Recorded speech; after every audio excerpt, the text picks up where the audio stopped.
Thank you. You weren't here for this. You want to meet my... Oh.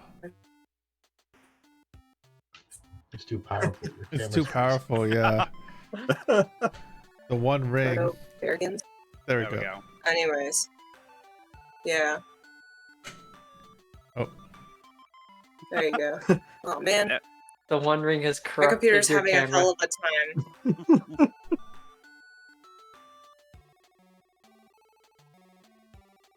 I'm leaving the... Oh.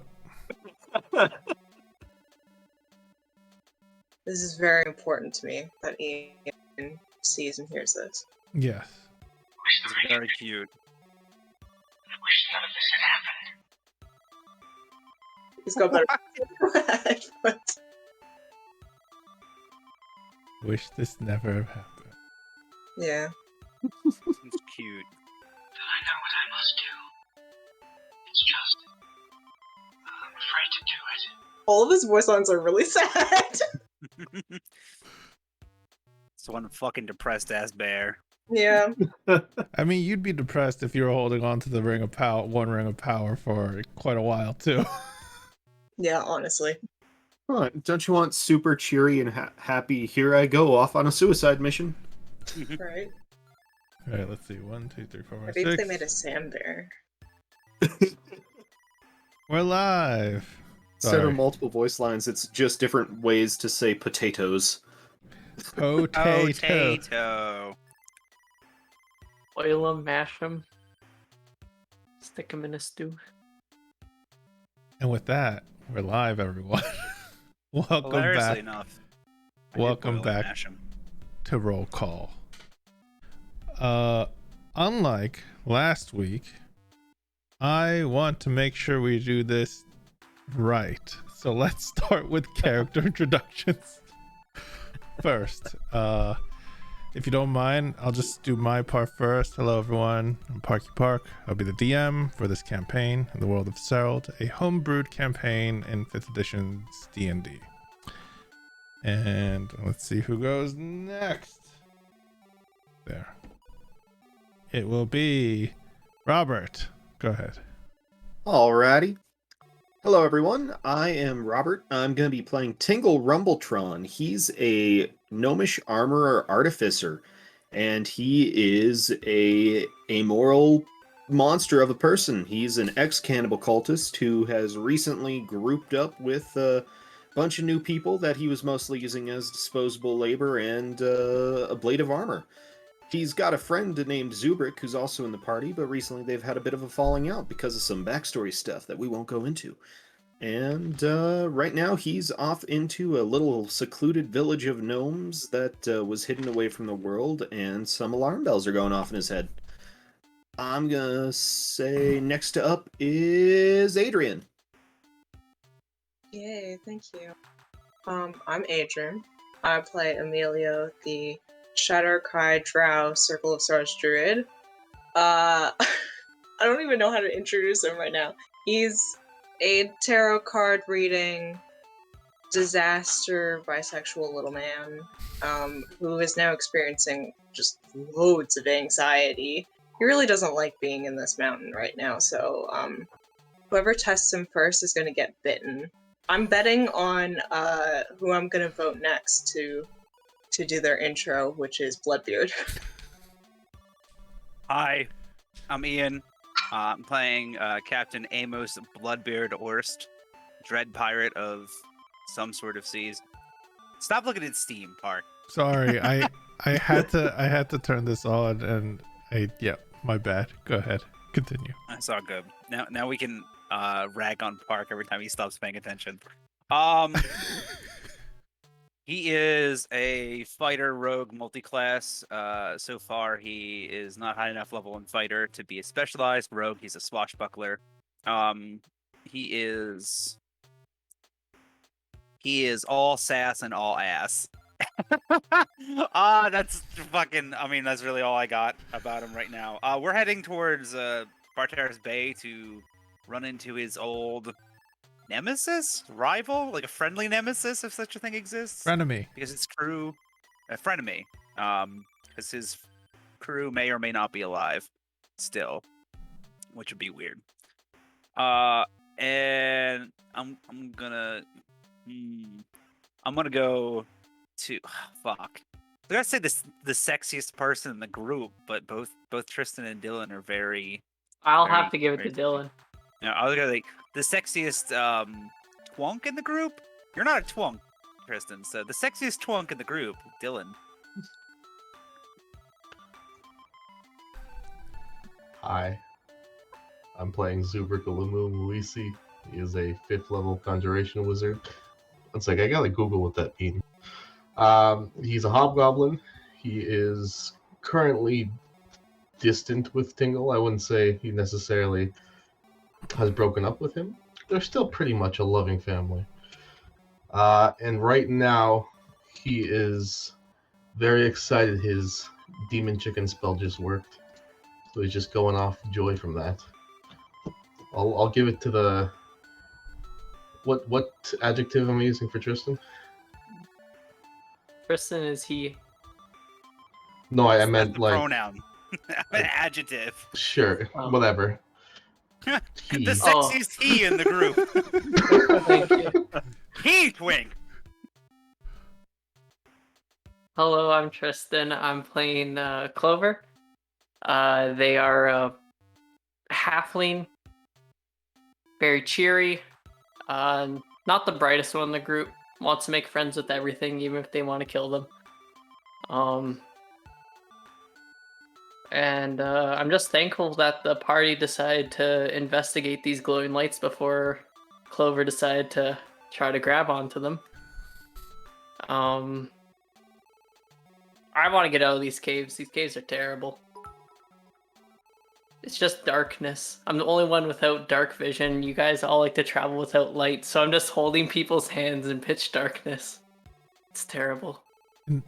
Yeah, with that, I'll say the last day, what's called Bedman, who you guys have recently met, have actually suggested using as least light as possible. So it has been a terrifying journey in almost pitch darkness for you, Clover. But I believe you won the inspiration from last episode. Yep. So would you do the honors and do the recap, please? Clover's Diary. These mines are cool, damp, and spooky. Too many spiders. Pyre doesn't like to travel with lights much, so I usually have to hold someone's hand. After traveling for a few hours, we see this beautiful part where there's hundreds of dancing lights in this darkness. Thankfully are that everyone figured out it was a lure of some type of rock creature on the ceiling, or I might have been grabbed by one of them. We ended up scaring one away with lots of fire magic, but the second one ended up grabbing our horse and me. First didn't make it, but I did thanks to Zubrik's feather spell as well as Emilio summoning some octopuses. Not much exciting happened after that until we came and found a little gnome named Bedman. He had a really cool backpack, very spider-like. He seemed urgent to help his Mama Udi out, but we were hesitant at first. By we, I mean everyone else. I wasn't. We agreed to go to his home to see if we could help the Mama out. It seemed to be in the same direction that we needed to go anyway, so we ended up leaving. Took us a day to get there. He ended up telling us that the place that he lives at is called Zaarath. Seems to be a really cool temple. And I just hope that Zubrik and Tingle don't try to loot this place, otherwise we might have lots of issues. That's the recap. All right, thank you for doing that. So yes, you guys have just arrived at a hidden village, a small hidden village of Svirfneblins. Also, real quick, Ian, you do have access to the music stuff, so if you want to log into that account and start playing around with music, you can. If you don't want to, I probably will after I'm done eating dinner. Okay, I will take control for now then. So real quick, give me a second then. Can you guys hear the train going by? No. Okay, good. All right. Hey. Okay. So you all have arrived at what looked like, after about a day's travel, which has been retconned, it's not two, just about a day's travel. You had a long rest. To tell you the truth, you're not exactly sure how long you've been traveling, because there's no sun to guide you. And Emilio, the stars up above at night, no guidance whatsoever, which is unnerving. However, by the end of your journey, Bedman Jadefoot, a small, about 9-10-year-old Svirfneblins boy that you've met, who seemed to be on a quest of his own, has led you all back to his village, hoping that you can help Mama Udli out. And when he said, we're here, all you see is a wall, a massive kind of just wall. As he steps closer to it, eventually he puts his hand through and starts guiding his hand along this wall, and then it kind of falls in, and then he goes through himself. His head pokes out of this illusion that you see before you and says, this way. And as you guys enter through this crack, a large crack in the wall, now that you're on the other side of the illusion, you can see that this wall was basically one side of a massive geoid. The inside, the ground itself is flat and seems like stone, not stonework, but like just kind of a rough stonework that is before you. But up above, you could see sparkling and slightly faintly glowing large geoid that surrounds this whole village like a dome. On the far ends, there's two places that you could see where these similar large crack fissures, like the ones you just stepped through, exist. But as soon as you pass the point where the geoid is, you could see Bedman, kind of waving down a few other Svirfneblins that have rushed over. One of them you could hear is kind of yelling at Bedman, like, where have you been? We've been looking for you. And the other one calls for aid as they see strangers, you all approaching. The one of them bears like is holding on to like a large pickaxe with two hands and says, stop, please stop, all of you. Yeah. What are you doing here, Bedman? Why did you bring them? I'm here to help the mama.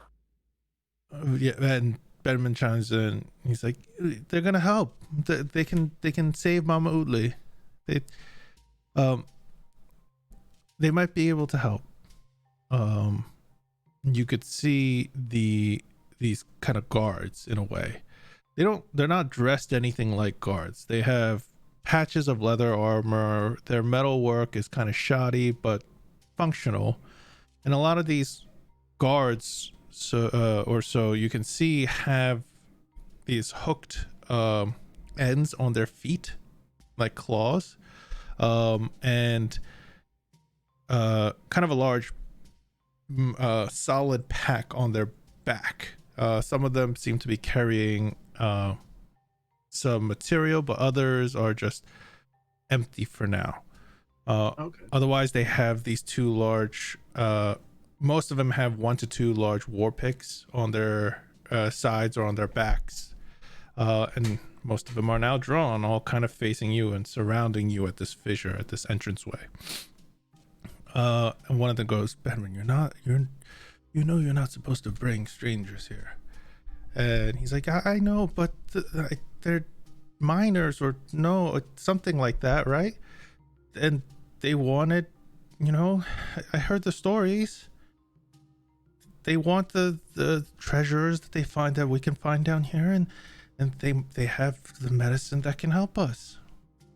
I heard from I heard from Yankin and Kagoon that they used to do trade.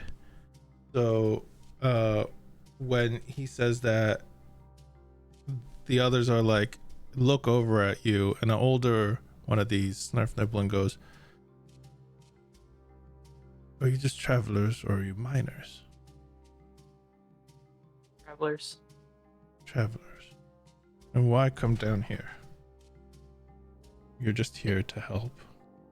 It seemed to be the same direction that we wanted to go, but I really wanted to help Mama out. So, by the way, is there lights here, or am I just talking to darkness? No. It's a soft glow. Everything, you know, when a room is so dimly lit that you can kind of see the figures and the faint, outlines of them and light features. That's as much as you can see. Okay. For those of you with dark vision, which I believe are everyone else, you can see perfectly fine. There are almost no faint colors though, other than a purplish hue that is shown from all the geoids above. Alrighty. The guards, these guards, actually, Clover, can you give me a persuasion check when you say that? Persuasion. Oh man, What did it nice. do? Okay. So you really want to help, and do you know what happened to the miners? They stopped coming one day. Tingle, was there anything in that notebook that you found? Oh, why they went let me missing? let me check. 1 second. On their notebook. Nope, that's different on their notebook. Tingle just tosses it back in. Journal entry. Oh, there's the journal entry. Okay. No, not really. It looks like they just found some weird roots and they probably all died horribly. Oh, yes. Have you seen any of the roots from the direction you came? And you could see one of the guards kind of quickly gestures out, and two of them run out onto the outside of the illusion as you say that. Do you mean like the dangly things on the roof? Yes. It's like we saw some of those and they tried to eat us. No. I believe those are ropers or such. Dangerous little bastards that, but no, none of those. Okay, so we're still okay for now.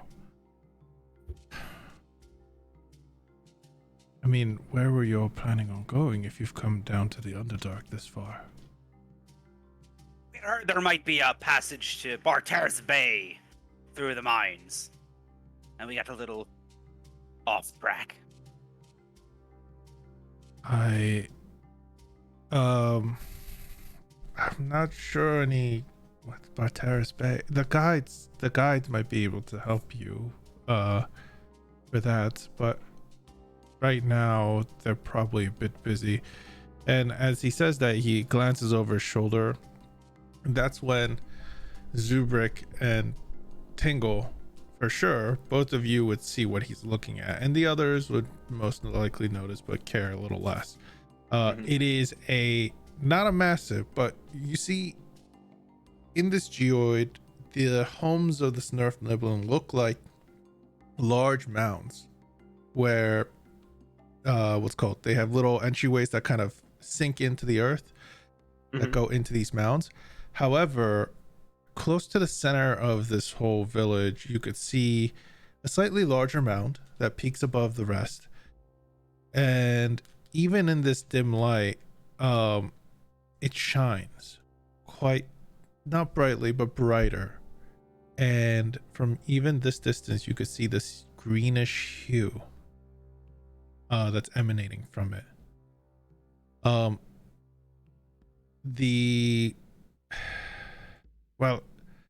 What if you're trying to get somewhere, I have never heard of an underground place called Barter's Bay. Oh, it's above ground, but you get through going through the underground. It's We're trying easy to go- pass through the mountains. Yeah. Hmm. We're trying to get to the west side of the mountains. Well, then you should be on the right track. But if you're really here to help Mama Uli, maybe you could see another one's like, no, we're not going to let you see Mama Uli. The ovate is too important for that. If you must pass through here, we'll what? let you. What? The ovate. What? It's more like a spiritual leader. I pull out my symbol and just hold it. I'm a cleric of Liara, and I don't want to see people pass like this. I don't know if I can help, but is it too much to ask for me to just see what condition she's in? Give me when you say that, I want to know what everyone else is doing in a way. Like, what are you all doing? Staring with naked interest at the glowing giant crystal thing. Just staring directly, like you're kind of like leaning over and around the Svirfneblins, like looking at the path direct to that. Okay, what about the rest of you? Emilio's been holding Clover's hand basically through the mountain, and his grip has noticeably tightened the longer we've been in the mountain, and he is just very warily staring at, I guess, the ceiling, everything. Yeah. So just- is Clover. Sooner Emilio, or later, we're gonna crush each other's hands. Emilio, Clover, I will say for Emilio that even though those geoids up above don't look like the night sky, the way they kind of sparkle, it feels a little better. Just a little, not too much. Okay, he'll loosen his grip like 2%. Bones no longer crushed. Yeah. Zubrik and Bloodbeard, what about you two? He's pretty much doing the same thing as Tingle. Okay. Bloodbeard's just kind of looking around, like, I mean, he was having that conversation. At this point, I guess he's just kind of paying attention to whoever's talking, raising an eyebrow, I Okay. guess. Okay. You see that the guards kind of talk amongst themselves, and then one of the guards looks to be about in his mid-20s in human years for you guys. He's bald. He has these kind of weird tattooed lines along his one side of his bald head, and almost that look almost like cracks of sorts. And he has dark brown leather armors, and you could see that no, none of that, sorry. You could see that he has both war picks on one side as he approaches Bedman and goes, "Where have you been? We've been worried sick, Bedman." As he snatches Bedman and starts dragging him, he's like, they're here to help. And then you can see the other guards like, just go along with Bedman. I'm sure if Yankin finds that you all are up to no good, he'll stop you. As there's a few guards that are now trailing you in a way, gonna follow you around, but it seems like you've gained access to the town so far, the village so far. You could see this slightly bigger Svirfneblin leading Yankin away, kind of dragging him by the hand, but or Bedman by the hand, but otherwise, it doesn't seem to be hurting him.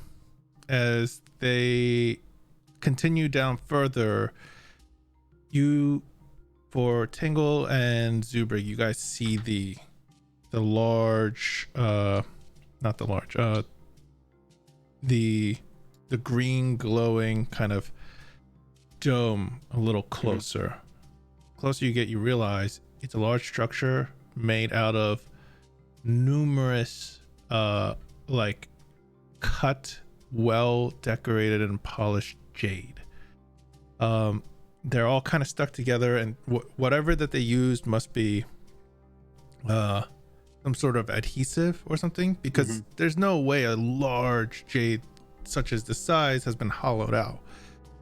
But whatever the adhesive is, it's almost, you can't tell where the seams are. And if Tingle looks at it without like going up to it and actually like touching it and being incredibly obvious he's doing so, you're about like 60 feet away right now. Okay. Are there any gems that are like this big or so? Oh, absolutely. There are some huge size gems on this thing. Well, specifically like this big-ish. Okay. But yeah, for a thing. But you could see that this place too, like all the other homes, have this kind of open way and a sunken entryway that goes into this dome. Okay. When after following Yankin and Benman and the two guards that are following you, you eventually get to a small small dome like at all the others.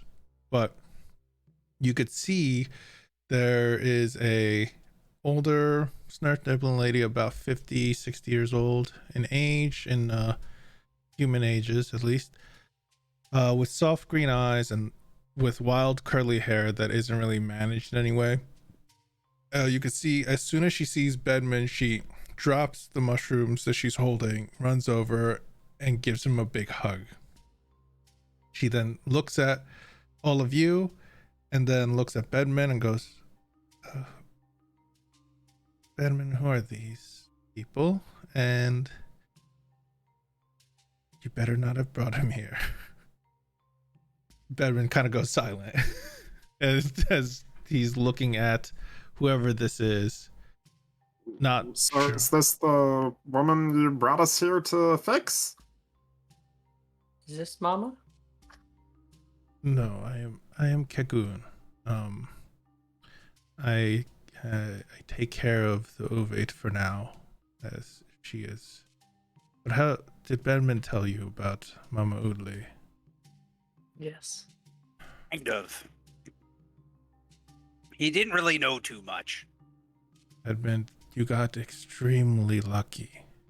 If you didn't run into these people that are willing to help, they could have taken you or worse. You could see she kind of like lets out a sigh. She goes, Bedman, go back. For now, go help. Drop off your stuff in your room and go help Wisa over in the snail farm. You could see he starts to protest but doesn't really have any ground to do so, and kind of sulks and goes into the hut underneath, the dome underneath, and soon comes out and dashes off somewhere. The rest of you, Kagoon kind of hears the story, explains and actually thanks you all and leads you into the dome, her home.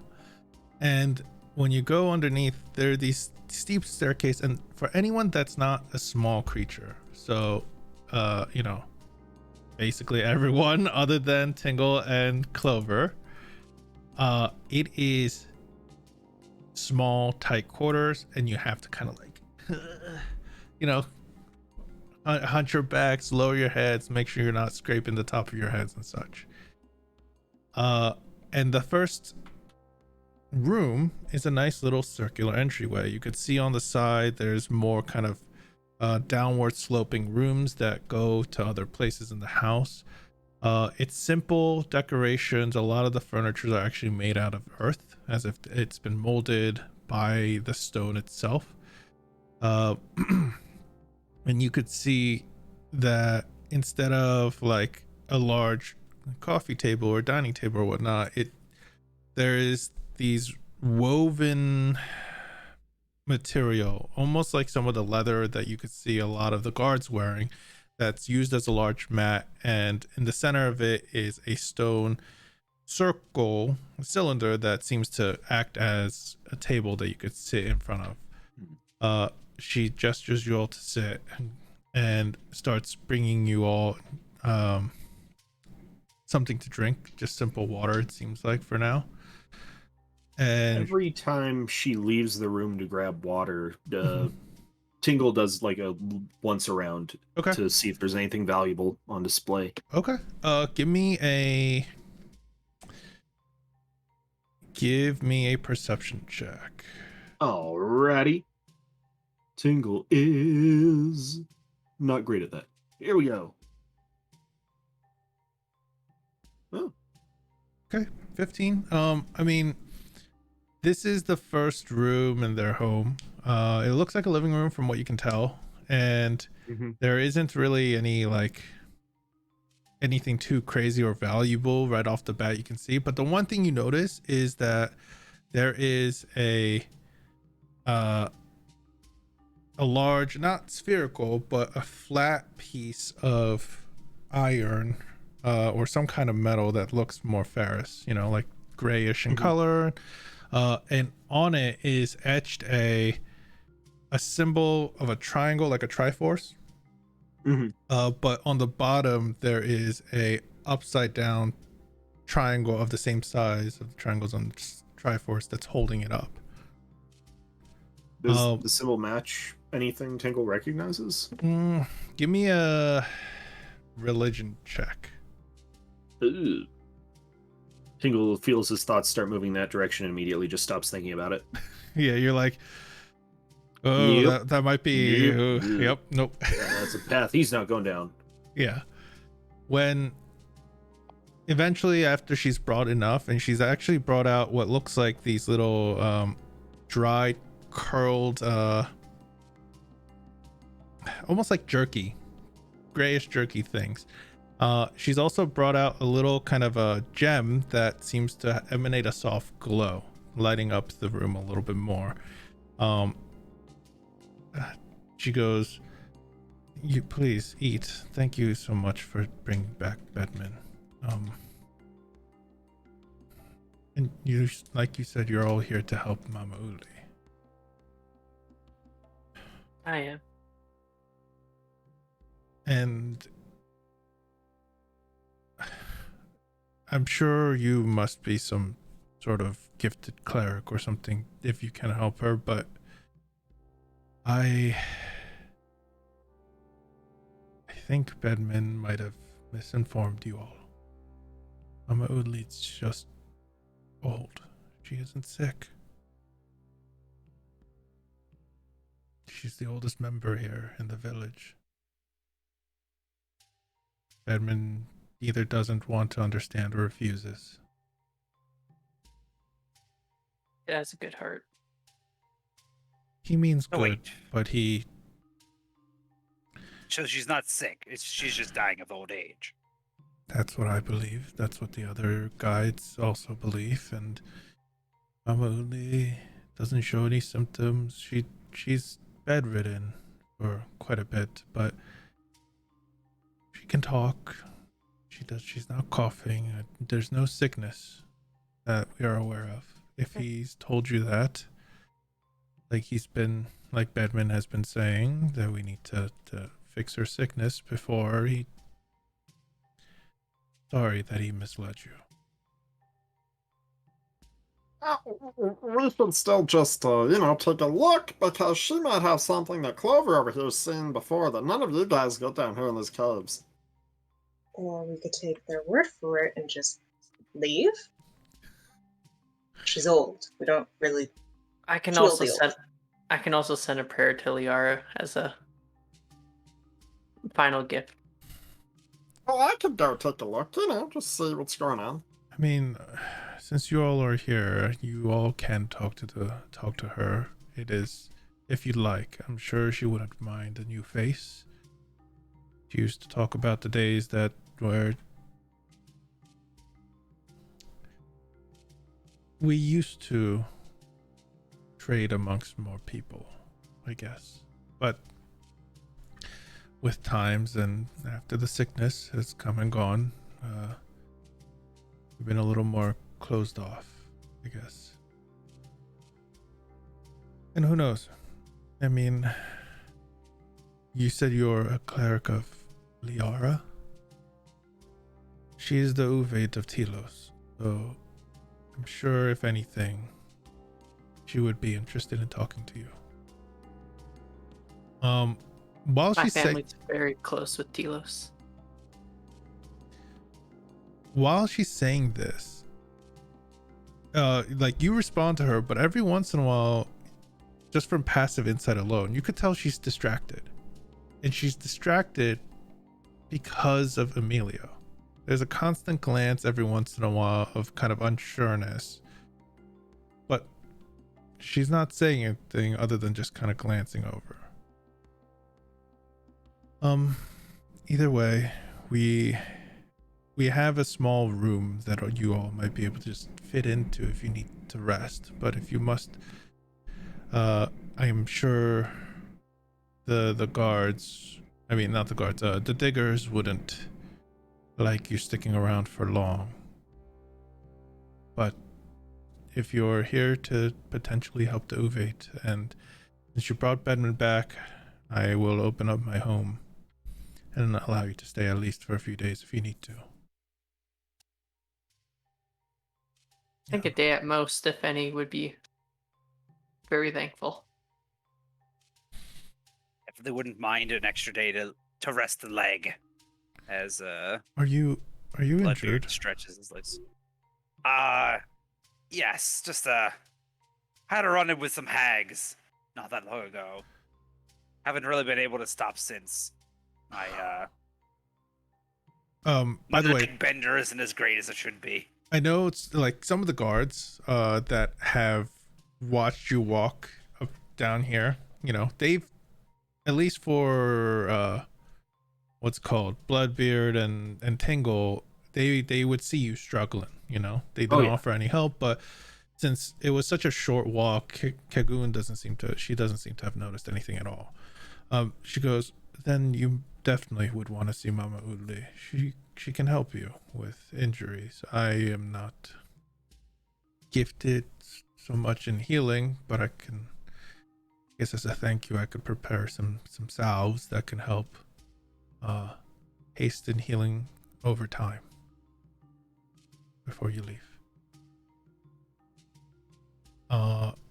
She goes, well, if you'd like to see the Uvate, I can show you, you know, see if she's ready, but right now, but she does sleep quite often. I do not want to disturb her if I don't need to. Nor do we. But if she is up, that'd be nice. She goes, Yankin, are you out there still?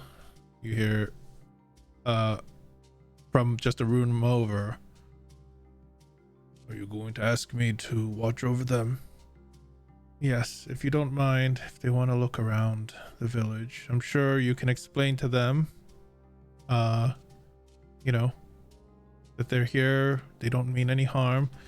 I don't trust them, Kagoon. No. Just do this for me. I'm sure they don't mean any harm. They might even be able to help you with some problems you might have. You hear a long sigh. Give me a moment. It's good instinct. As you see Kagoon excuse herself, go over to there's no doors really that you can see from this immediate room, but she goes over, you could hear something kind of being shuffled around. After a few minutes she comes back and she goes, oh, Mama Uli is awake. If you would like to talk to her, I can bring you all to her. Okay. I'll look around. Does anyone else seem interested, or is it just me? What? Oh no, Bloodbeard's going. He's limping over. Okay. Yep.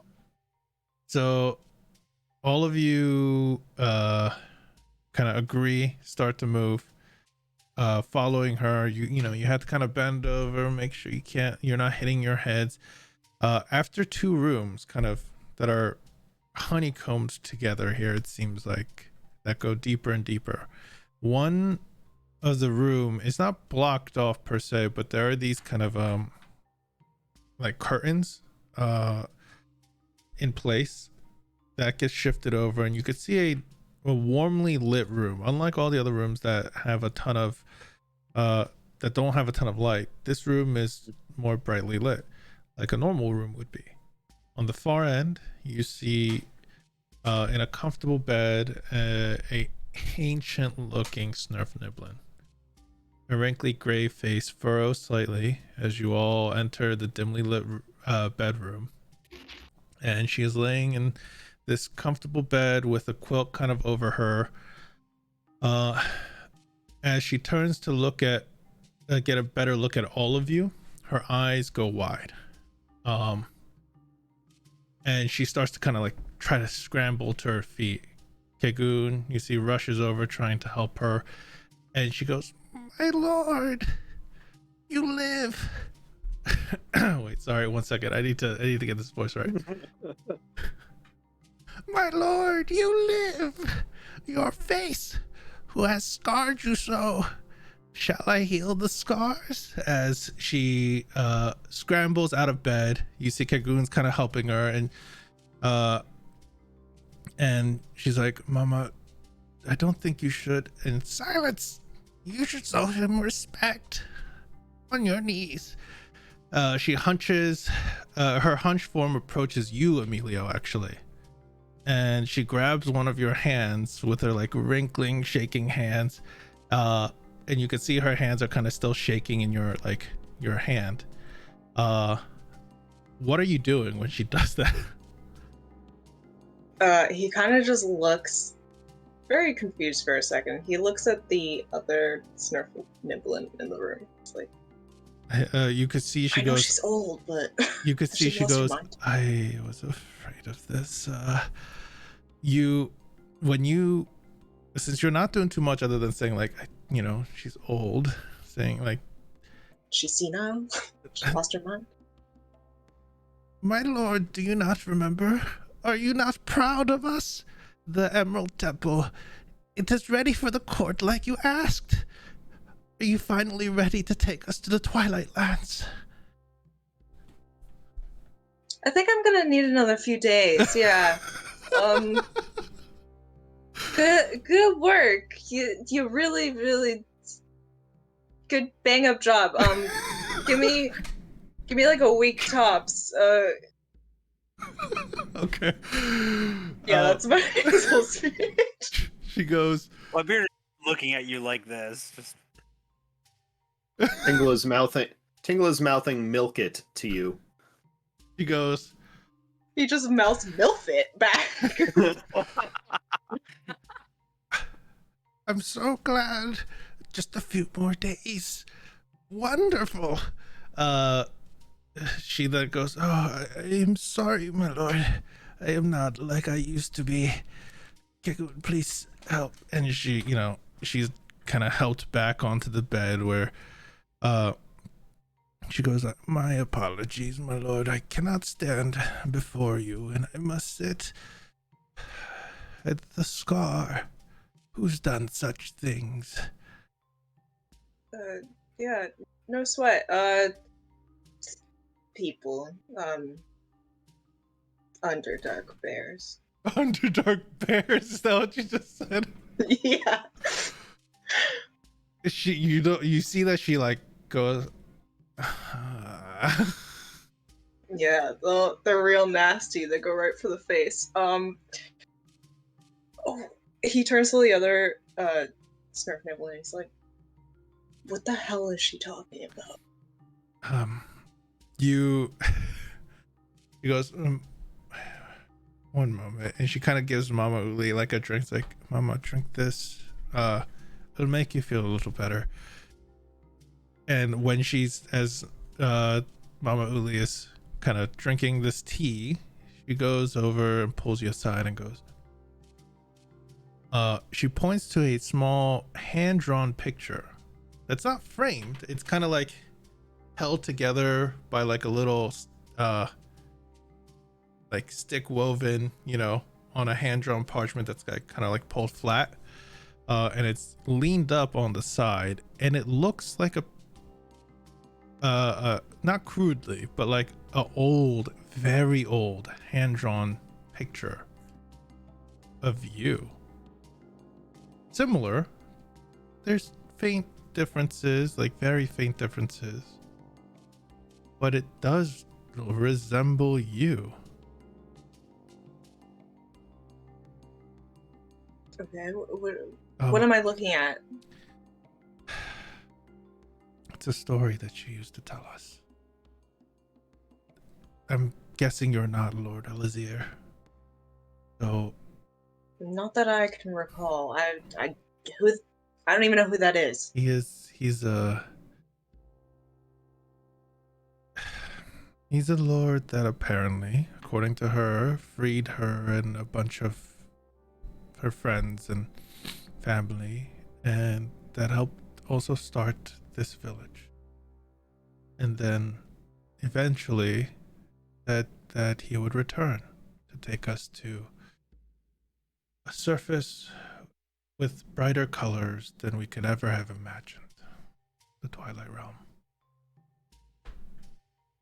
That sounds vaguely familiar. Can you do like a history check to see if he remembers absolutely. this? How I want to say before you do, how distraught are you still from being down in the Underdark? I know you're a drow, but still. On a scale, okay, he came in at about a 7.5. With this whole Mama Oodley thing, he's sitting around a 6. Okay, just then give it to me neutral rule. Okay.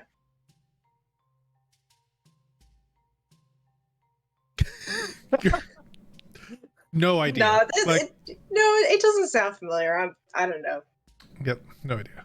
And empty, no thoughts. Yeah, you're like you're trying to think, but you're like, oh, I'm in the Underdark. How close am I to? And like, you know, those thoughts are more prevalent in your minds.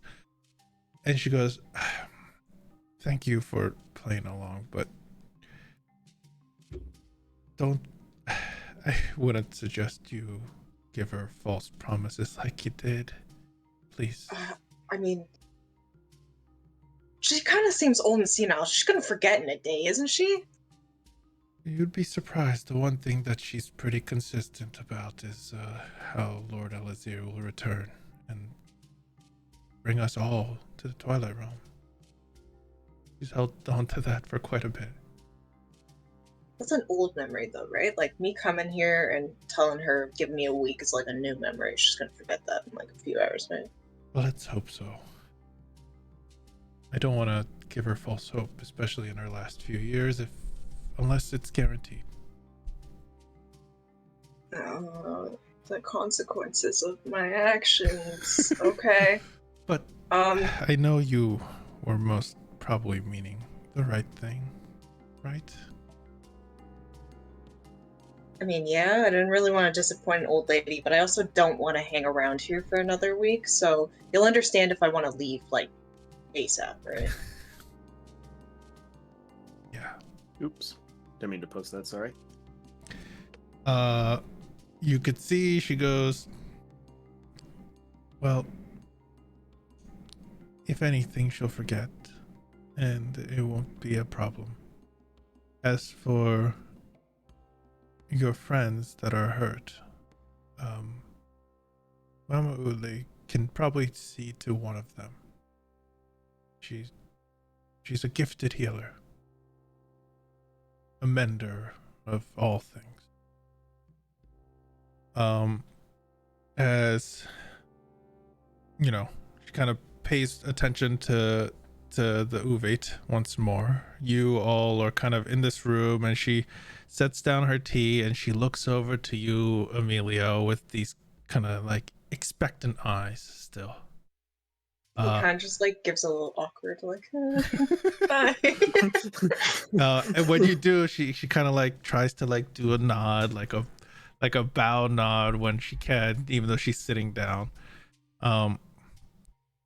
She goes, Kirkun, have you prepared a glorious feast for the Lord?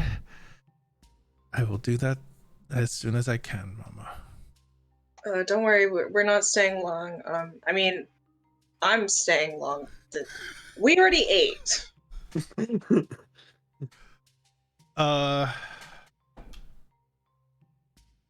Then, why are these your new companions, allies of sorts from the realms? And she's pointing over. Yes, To... they're my underlings. They carry things for me.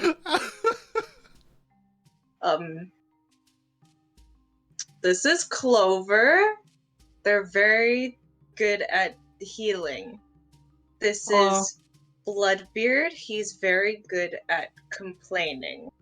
He keeps me humble. This is Zubrik. Pleasure, He's ma'am. very good at...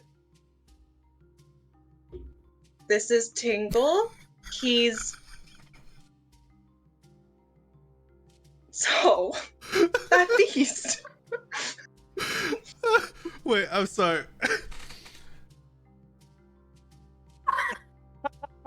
I have a lung thing going on, and it's making it hurt a lot because I'm laughing.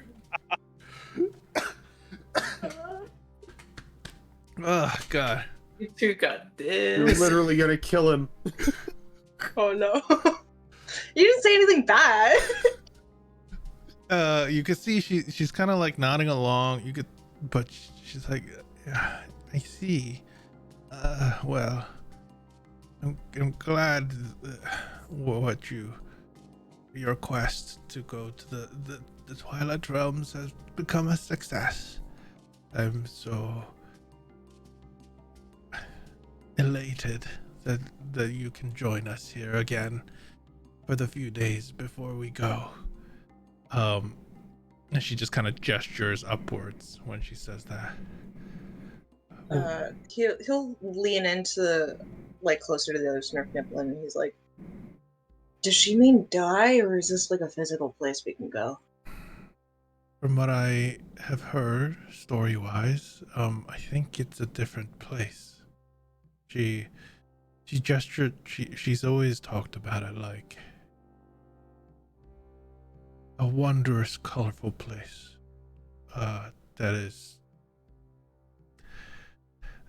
isn't as dreary as the place we all live in, or used to live in, for her at least. I mean, the only thing I can do at best for her is just take her to the surface with us, but just kind of... Kegun's like, no offense, but I will not, and I'm sure many of the other will agree that you will not remove the ovate from Zaarath. I mean, that's no problem.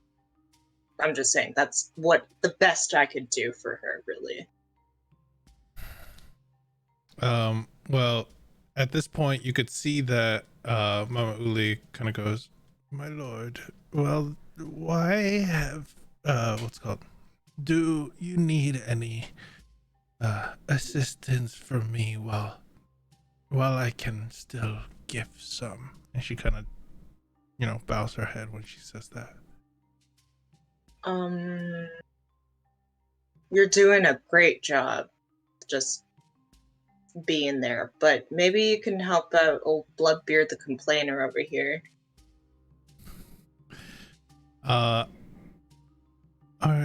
Is your ally hurt? And she kind of looks over at Bloodbeard. I guess. I mean, he's been complaining about not feeling well lately, so... There's been two people that's been complaining. Yes. I know, but he really... He notices Bloodbeard's complaining way more than Tingles. Okay. Bloodbeard, are you going to say anything to her when she's... My dear Lady Mama, I would be honored to receive your help, but I have to say, from a tactical standpoint, as he turns to Emilio, it might be better if Mama Woodley is tired and will be only able to help one of us. And I hate that I'm saying this. I truly do. I'm going to go stab myself later. But maybe Tingle would be better. While my hamstring hurts quite a bit. He can't really walk. He's kind of slowing us all down. Tingle's currently using an immovable rod as a crutch. Yeah, and not so it's fully immovable, obviously, right? Just as a splint, I'm guessing. Well, no, he has it under one arm and just clicks it to keep it in place, and then takes a step and then unclicks it, moves forward, clicks it.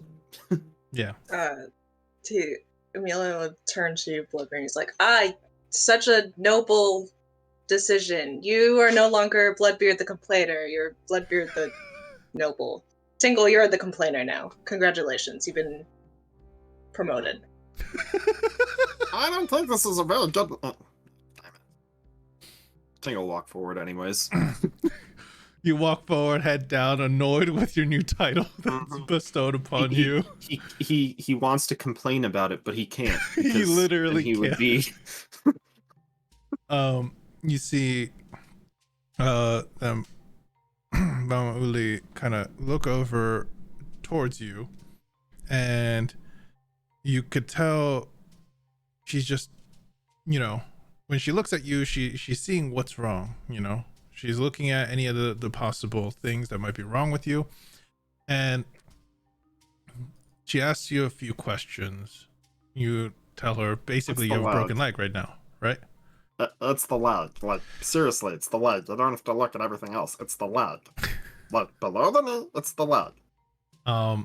She then takes a moment, grabs what looks like a small bowl. There's a bit of water, standing water in it with some sort of dirt underneath. She puts her hand in, kind of mixes it up, and when she brings her hand out, this clay mixture that's on her hand starts to glisten like gold as she starts murmuring some sort of primordial language. And as she's murmuring this primordial language, you see it transform in her hands, and then she goes to touch your leg, and when it does, there's a warmth that you feel. You feel feel the warmth. There's a bit of light that kind of like encompasses your leg and her hands, and you feel the pain start to kind of meld away. Oh, wow. Instantly. She quickly kind of removes her hand. You can see there's the bit of like golden, clay now still sticking to her hands, but then she kind of rinses her hands back into the bowl.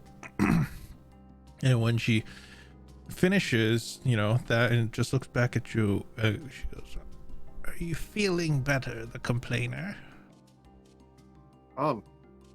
Yeah, sort of. I mean, for an old lady, you've sure got, like, magic fingers. Well, as the Uvator of Telos, I pride myself in my ability to mend all those that need mending. I probably can't fix Bloodbeard's face, so... I am quite exhausted, but if the previous complainer needs some healing, a few days is all I'll need. And you can see that she looks visibly a little more tired, like she's breathing a little heavier, but those of you, does anyone have an Arcana proficiency? Yes. Yeah. Okay. Can both of you give me an Arcana check then? Alrighty.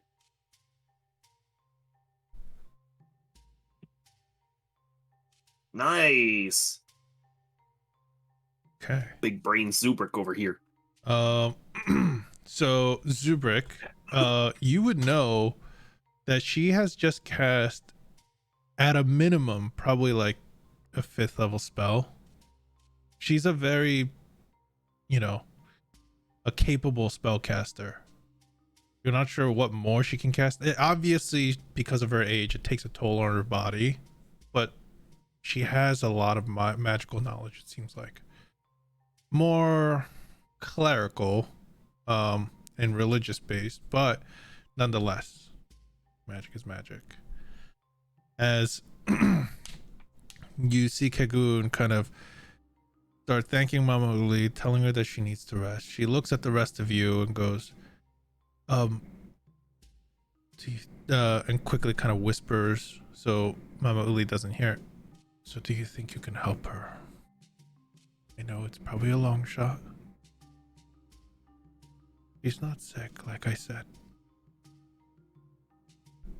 I mean, you can't really heal being old, so. Yes, I know. I've got some ideas, but I might need a day. Don't let Tinkle do anything. By the way, Tingle, in here, there are a few more jeweled items, I will say. Okay. That definitely catch your eyes. You know, you're like, ooh, that might be worth a few gold. That's definitely worth a decent amount of money. Like it's all where he looks at it and goes, oh, that's definitely worth something. But it's not where he looks at it and goes, well, that's a solid gold elephant just sitting right there. No, nothing like even for the most important person in the village, according to how they treat her, it's not that like it's not furnished to the point. Yeah, it's not. It's very simple. The Svirfneblins seem to be living very humbly almost. But yeah, Kagoon, when you say that, Emilio kind of nods. Says, "Oh, Mama, please rest. You know, save your energy. Lord Elazir is here now." And she looks over back at the rest of you, and Emilio makes eye contact with you, and then goes, "Please, this way. I will make a wonderful feast for all of you." Says it out loud, loud enough that Mama can hear, but then guides you all out.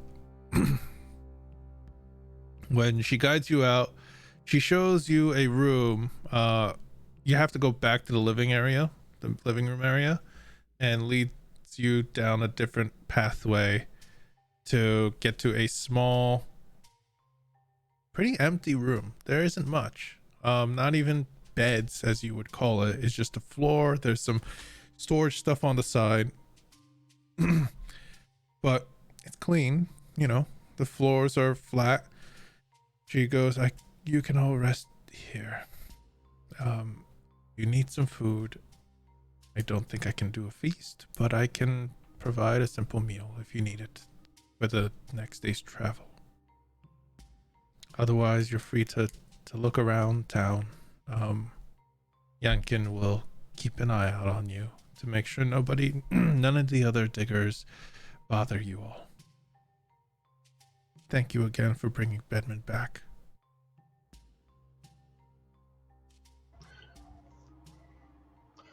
Much appreciated.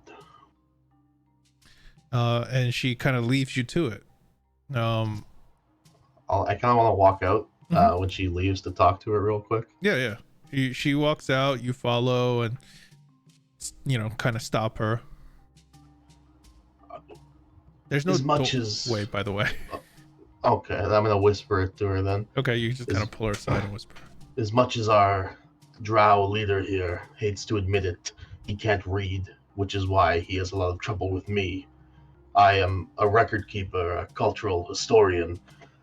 I'm trying to teach him to read, but again, not the smartest.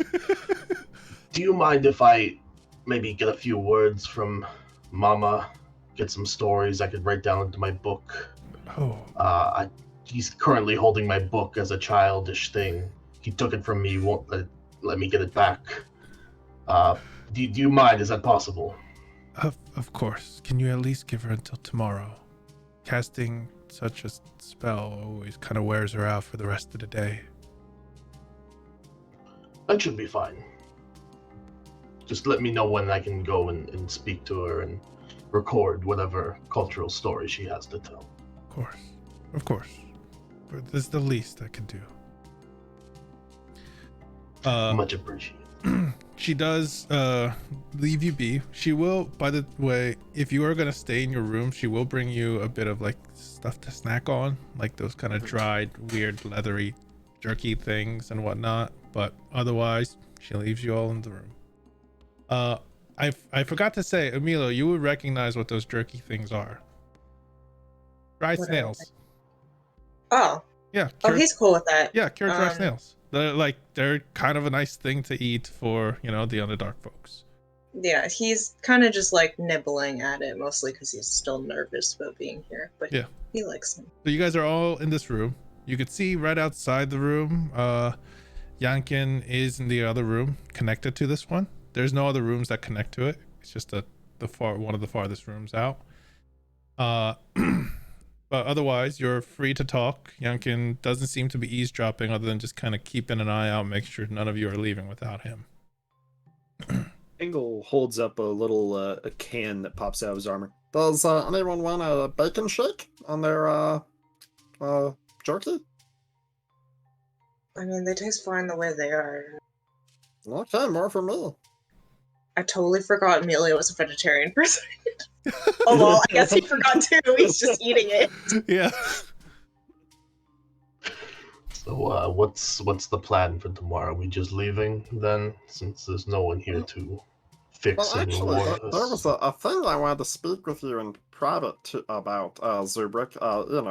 Just a minor, unimportant thing that no one else needs to know about. So I'm just gonna walk over here. See, Tingle, you say that, and that immediately makes me wish that I had just gotten my leg fixed instead. Maybe we should have kept your leg broken so we could have kept a better eye on you. Yeah, don't make us break it again. It's fine. The last time Oh. he wanted me to help him, he got his dick stuck in his zipper, so this is probably the same thing. Oh, we don't need to know what you do. I actually kind of wanted to know more about this, but maybe later. A regular You're muted. bleeder, then.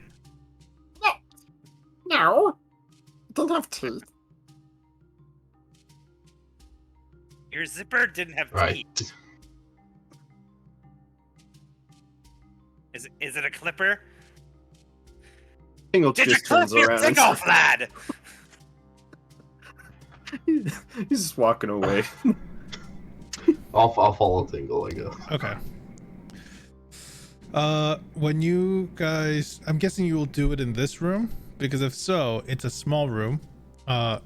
You'll have to talk very quietly, or the others might have a chance to hear. Otherwise, you can Fair go into enough. the room that Yankin's in. Nope, this room. Okay. So you go off into the corner, huddle. Bloodbeard's gonna be trying to listen as best he can. Yeah, give me a perception check for Bloodbeard. Then anyone that wants to peek. Emilio's straight up going over there.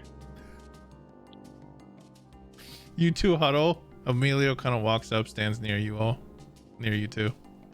I assume you want to talk about all the dirt that's around here.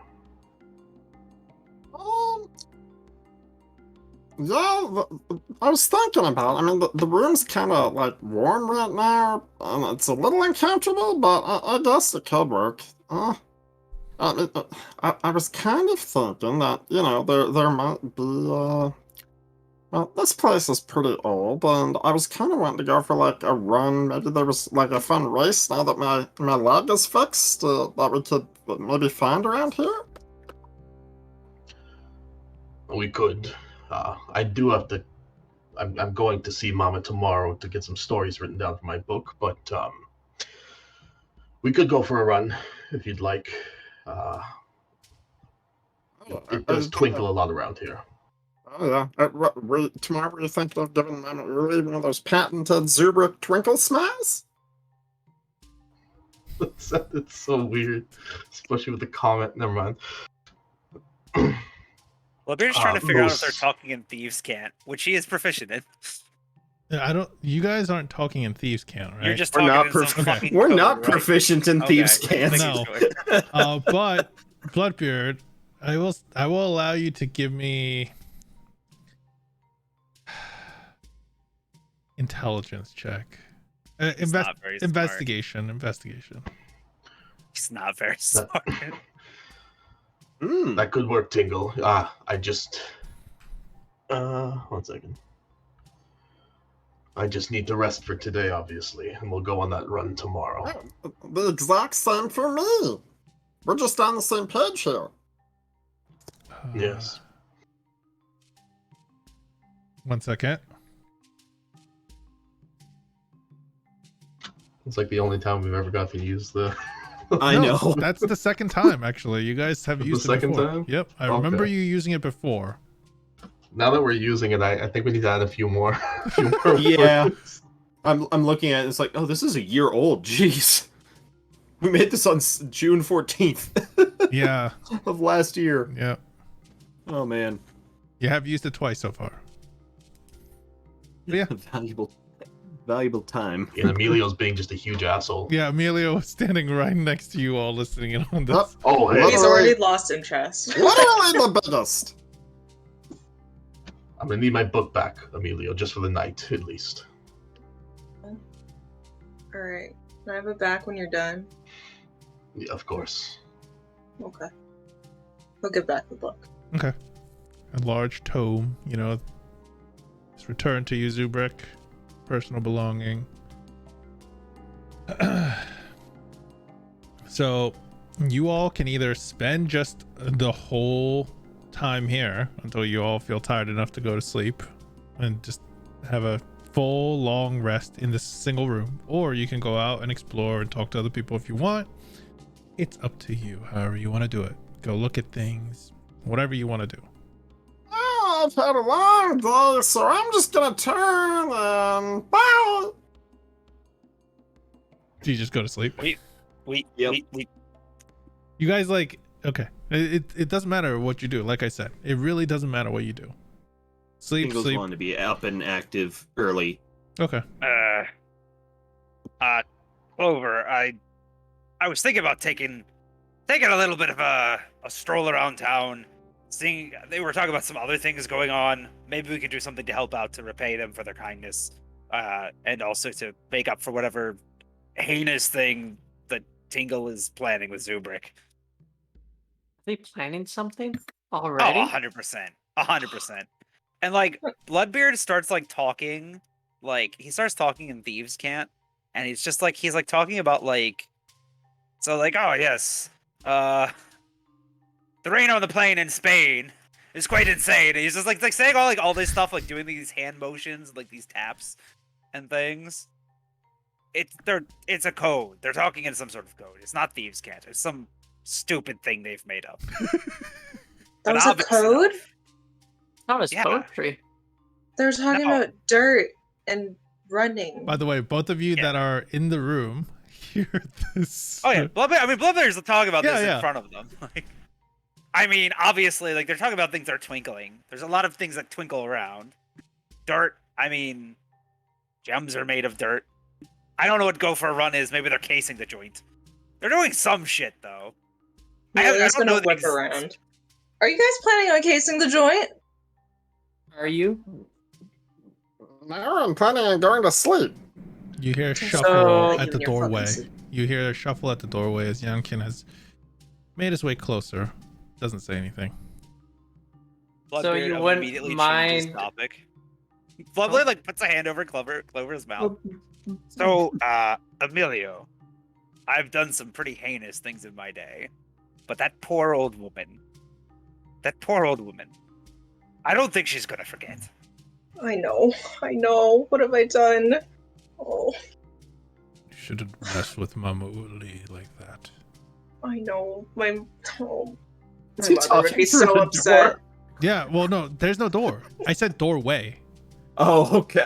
You guys, I thought you the guys, door was completely No, shut, no. and he just approached from the I other have- side. I have "You shouldn't specifically mess said- with Mama Uli." I have specifically said there's no doors here. The only door-like Okay, thing you saw was the curtain.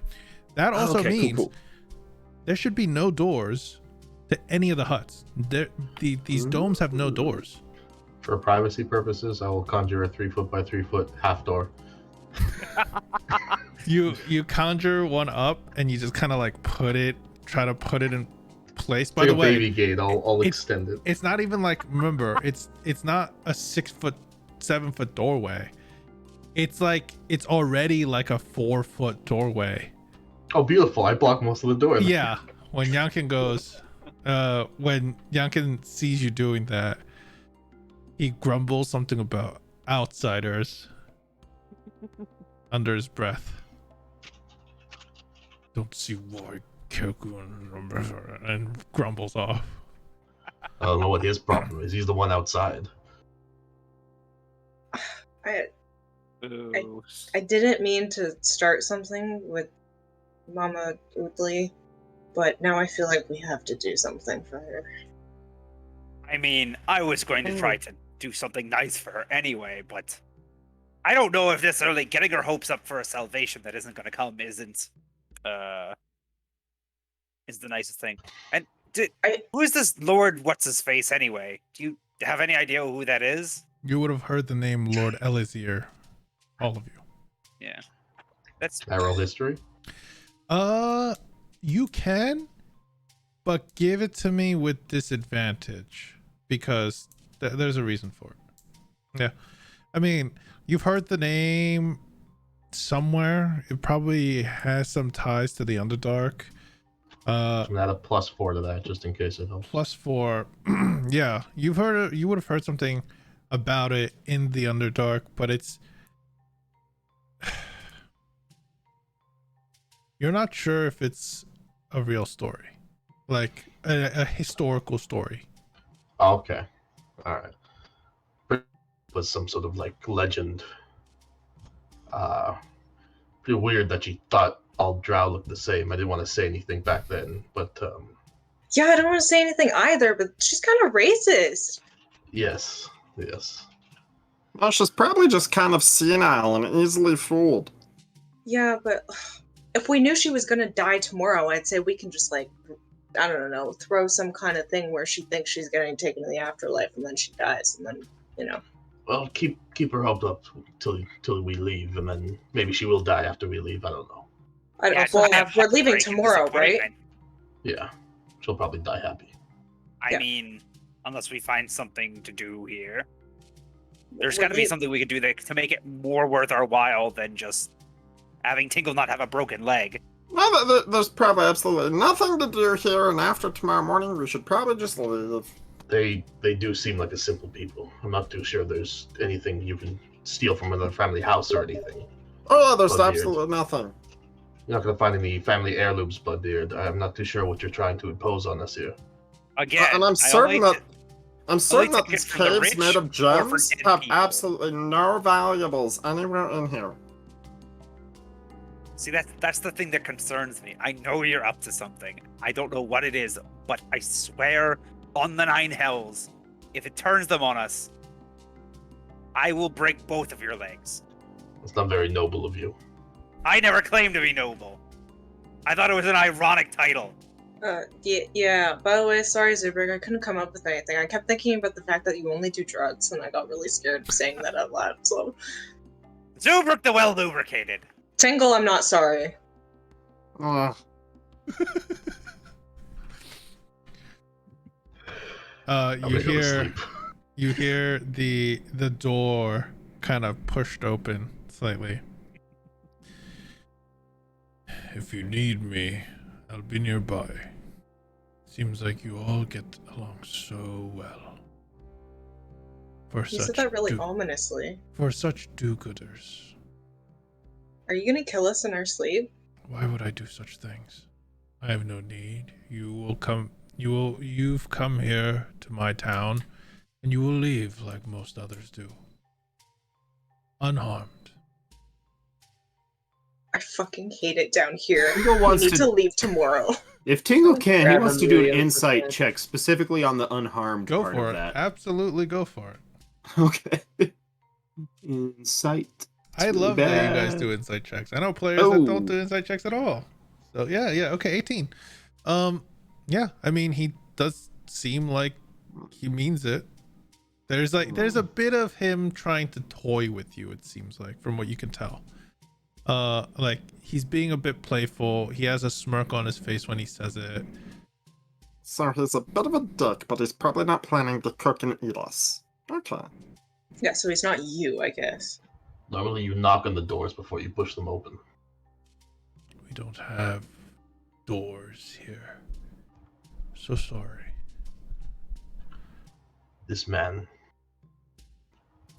We're He- backward people, Zerbrick. He closes the door and walks away, though. He just said there was no doors and he touched it twice. We're dealing with fucking liars down here. All right. So are you guys just gonna go to rest? Yep. Yeah, I need to take a long rest. Okay. Oh You yeah. guys- Emilio's not sleeping at all tonight. Okay. You guys have. I would say Bloodbeard kind of wanted to go out and talk to people and Okay. take Yeah, sure. Clover I'd with like him. to go with Yeah, Bloodbeard. absolutely. Both of you guys can leave. We'll do like a little split party thing. As for Emilio, are you going with them or are you staying and just sleeping? Yeah, Emilio will go with them. He Or may not as well sleeping, distract but- okay. himself. All three of you will go. Okay. So when you two get And out, work, we're alone, Zerbrick. What have I done? you two are when you guys step out, Yankin kind of goes, "Oh, a few of you are staying behind. Fine. I will." He gets a few of his digger friends. Huh? What was that? I just want to let you know. I don't know how much these two are gonna let me say, but I don't. Keep an eye on those two. Oh, totally. Plan on I keeping don't- an eye out on all of you. If Keep there's an any, extra eye out. yes. Okay. He does. You don't even need to give him a persuasion check. He calls 3 guards, three diggers to literally sit in the room that's right outside theirs, because there's only one exit through there, and just say, "Watch that door." And he kind of points to the wall. Whatever that is. This guy's not consistent. And then you all are let out by Yankin. However, with you three, Yankin is traveling with you alone, keeping a distance, but enough that he could overhear things if you talk in a normal voice. You lived here your entire life? Yes, I have. I've been out a few places here and there, but this is where I call home. Can you all see down here? I know that one cannon points at you, Emilio, but he doesn't know about the other races at all, so Gives him a kind of look when he just says that one. yeah. He goes, well, you see him rummage around and he pulls out a similar small gem. It doesn't have a holder or anything. Kind of gives it a little blow. Emits a bit of light, almost like a candlelight. And he hands it to you. You have a light stone. And yeah. So you can at least see where you're walking pretty clearly now. So Is there anything going on in town we could help with other than the missing miners? There's got to be something going on. I don't know how it is in the surface, but down here it's dangerous. Things hunt survival such as that. We diggers go out, gather some food, some gems, materials. If you want to help the diggers, we'll welcome the help. Keep you out of the village keep you out of the village that way. The only thing is, the only problems that really have risen in the last bit are the Kuotoa. Them and those strange roots that we found. Do not touch those things. If you see any large vegetation, root-like vegetation.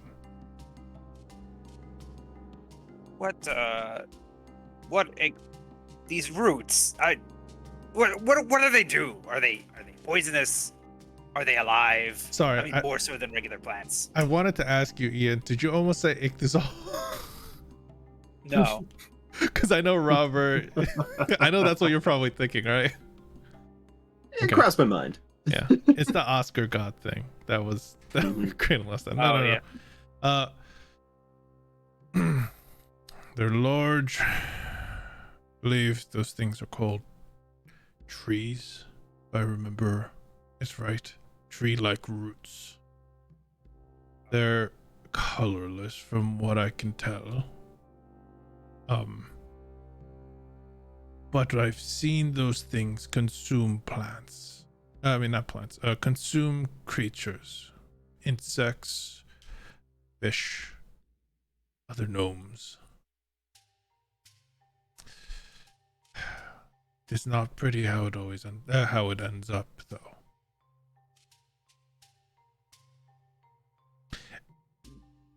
And whatever they become, the victims become, I would also suggest not touching it either. Okay, you had my interest tickled before, but now it is piqued.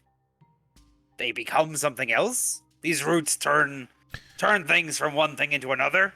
Beautiful gem-like things. That's what you will become if you touch these things. And if you touch one of these gems without meaning to, what is the right term? Massive, bright explosion. Flames like you have never seen before. That is what happens if you touch one of those brilliant red gems. Be careful. That's scary. So, there are gray roots that turn people into gems that explode. Sounds odd. I'm following this, right? Right? That is actually what's happening. Yes. I'm not misunderstanding. Yes. We have found these for a while, and some have called them the gems, at least blood gems. Others have called it these blood roots. Either way, we do not touch them. They haven't come near. We haven't spotted any nearby the village, so we are safe. However, my assumption is the reason why the Kurtoa have been bothering us nearby the... Let me get the names right here. Give me a second. Bothering us near the twisting halls has been most likely because the roaring lake that they reside in, that whole cavern has become warmer. They must have done something to the roots. That is my guess. Trying to remember from last time, did Bloodbeard think that Kuoto were like mermaids, or was that vice versa? There's I a can't bit remember. of both.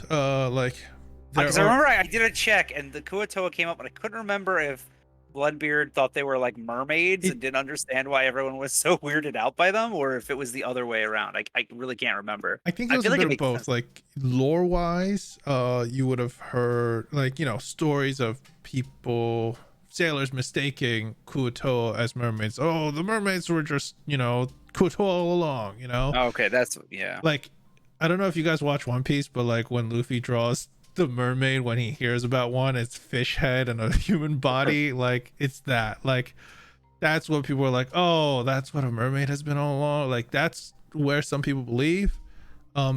They do reside in the sea, but they also reside in the Underdark too, from what you have heard. But mermaids, there are people that still believe in mermaids, that they exist. They're not the Kuotoa.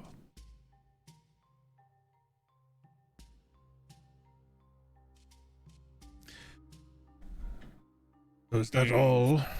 Are you willing to go out for a hunt? Can bring back some nice long centipedes for you all to feast on. Oh dear Lord Elazir. And he kind of like does a fake bow at you, Emilio. I mean, I can come for the hunt. I don't think I'll be very good, but I'll pass on eating them. Vegetarian except for slugs. Yeah, I kind of forgot earlier. Please don't tell anybody. But if you guys want to help, Yankin will take you guys to at least the twisting halls to hunt some centipedes. Yeah, Bloodbeard's down for that. Okay. Yeah. There's really no need to roll for anything or map wise because this is a split party anyways right now, and you are going with a bunch of diggers. It seemed when you guys enter, you see twisting caverns that seem to have no direction whatsoever. There are large rooms and small tiny pathways, but the one thing you realize is, yeah, there are fungi and other kind of crystalline structures that kind of jut from the walls, and every once in a while when they go out, you can see that the diggers kind of move a few things around, and they're revealing these kind of crude metal traps and checking if they have these large centipedes. The first few come up empty, and then the last one you see, it's a large giant centipede. It's all kind of twisted up inside whatever the bait was. You can see it kind of wrapped itself around it, but now it has no way to get out of this trap. Emilio kind of like coos at it a little bit. He thinks it's really cute. You would like hear a like puppy. you would hear like a hissing sound from it, like, Aww, look at it. and they quickly end up killing it, which doesn't take much, but they're He traveling. kind of like jumps at that. He's like, "Oh yeah, I forgot what we're here for."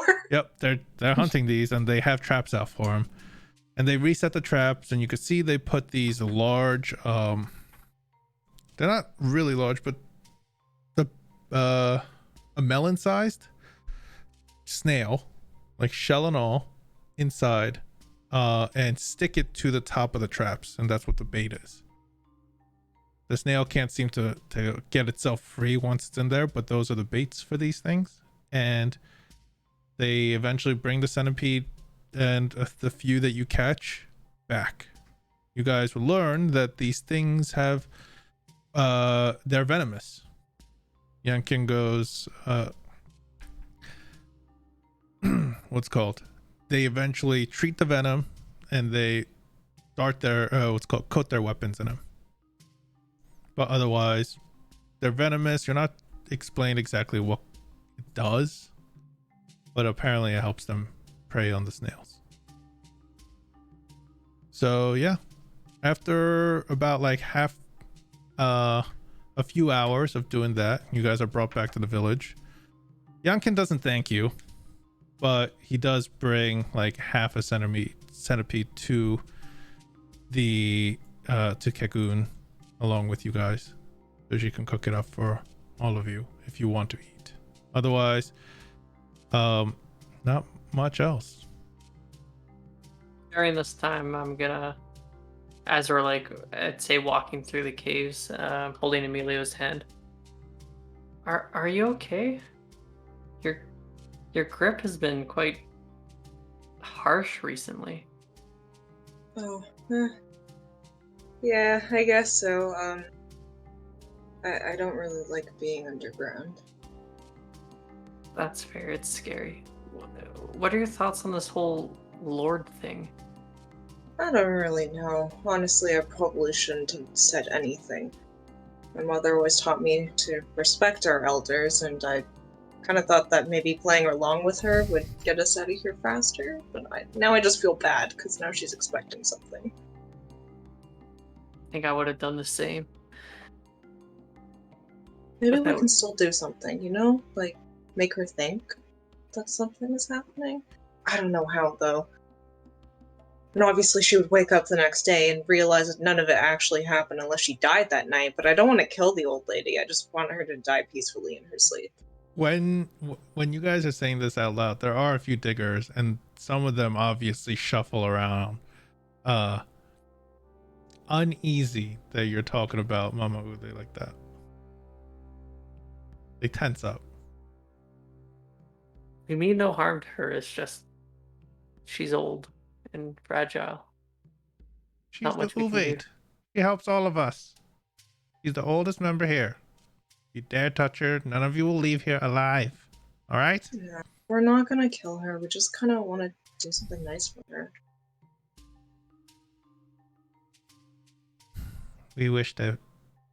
We all wish that she could stay with us longer, but she's getting pretty old now. Been alive for what, 200, 250 some years? And that's really old. My eyes just flutter. What? So, wait. That's pretty old, but like, didn't she say she knew the Lord or something during her lifetime? You mean that Yes, no? story? Yeah, that story. Because Yeah. it seems like it's kind of like a legend, like it's so old nobody would remember, but like you have a living member right here who seems to remember as a first-hand account. I mean, we don't know. That's what she says. It's just weird that, I don't know, it doesn't seem like she's lying about it, or that she's made up a story in some kind of allegorical way. Like, it seems like she legitimately believes that this Lord is real and is coming back for her. Maybe you're related to them. Doubtful. I have two mothers. And Drow live pretty long too, so I feel like they and their moms and dads, I guess, I don't know. I never actually met my grandparents now that I think about it. But they would have come probably around this time of Lady Uthly's thing. Maybe. Yeah, that seems about right. I'm about 56, so.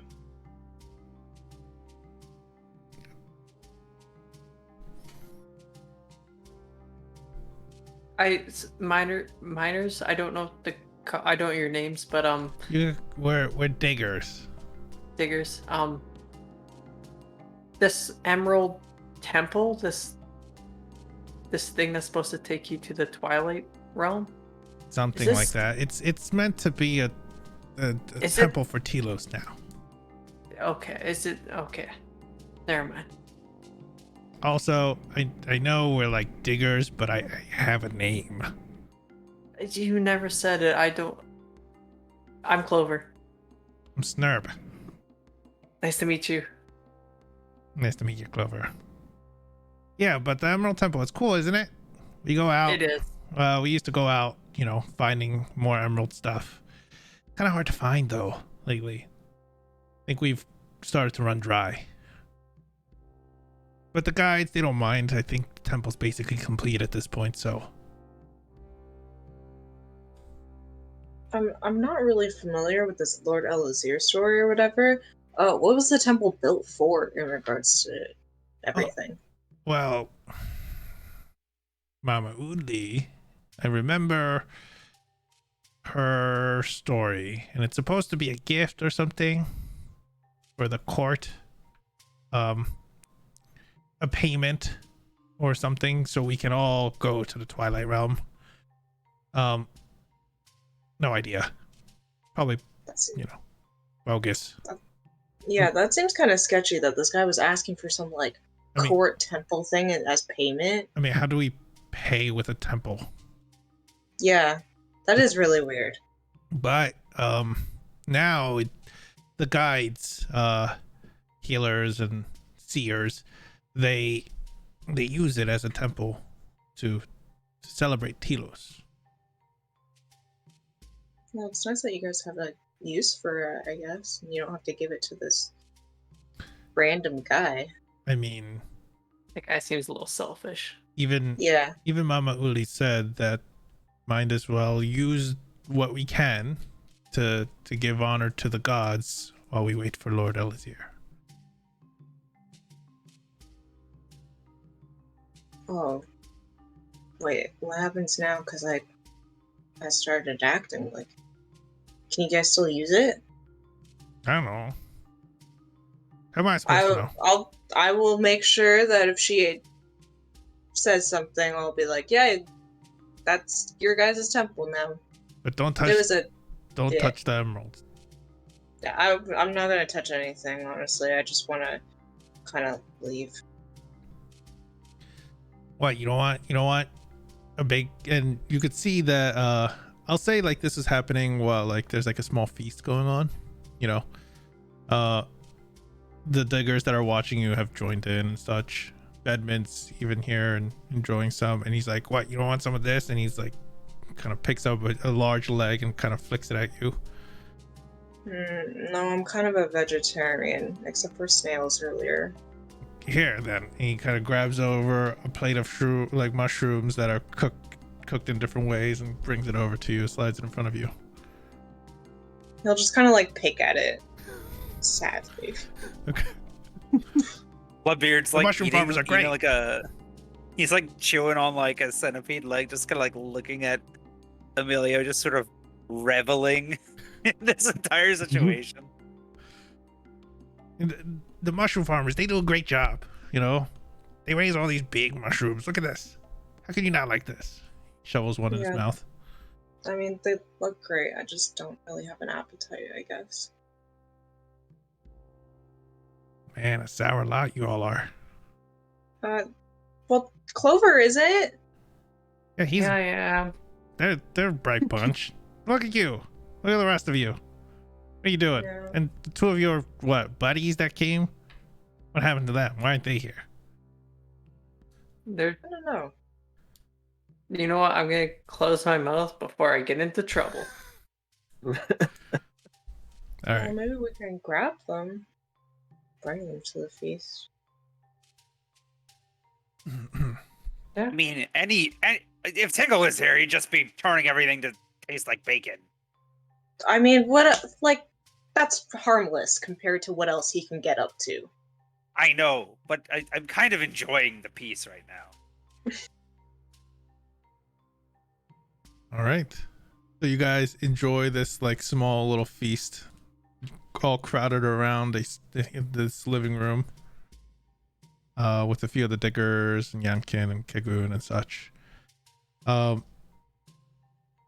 Tingle and Zubrik, what were you two doing for the most of the day? There are 3 guards outside your room, or 3 diggers outside your room. While Tingle is doing his long rest, he's using his armorer feature to change the model of his armor. Oh. To infiltrator mode. Oh. Okay. Like that in chat. That's so long. You customize your armor for subtle undertakings. It has the following features. Lightning. Wait. It just goes to lightning launcher. Oh, a gem-like note appears on one of your armored fists and on your chest. Your choice. It counts as a simple ranged weapon with a normal range of 90 feet and a long range of 300 feet. It deals 1d6 lightning damage on a hit. Once on each of your turns, when you hit a creature with it, you can deal an extra 1d8 or 1d6 lightning damage to that target.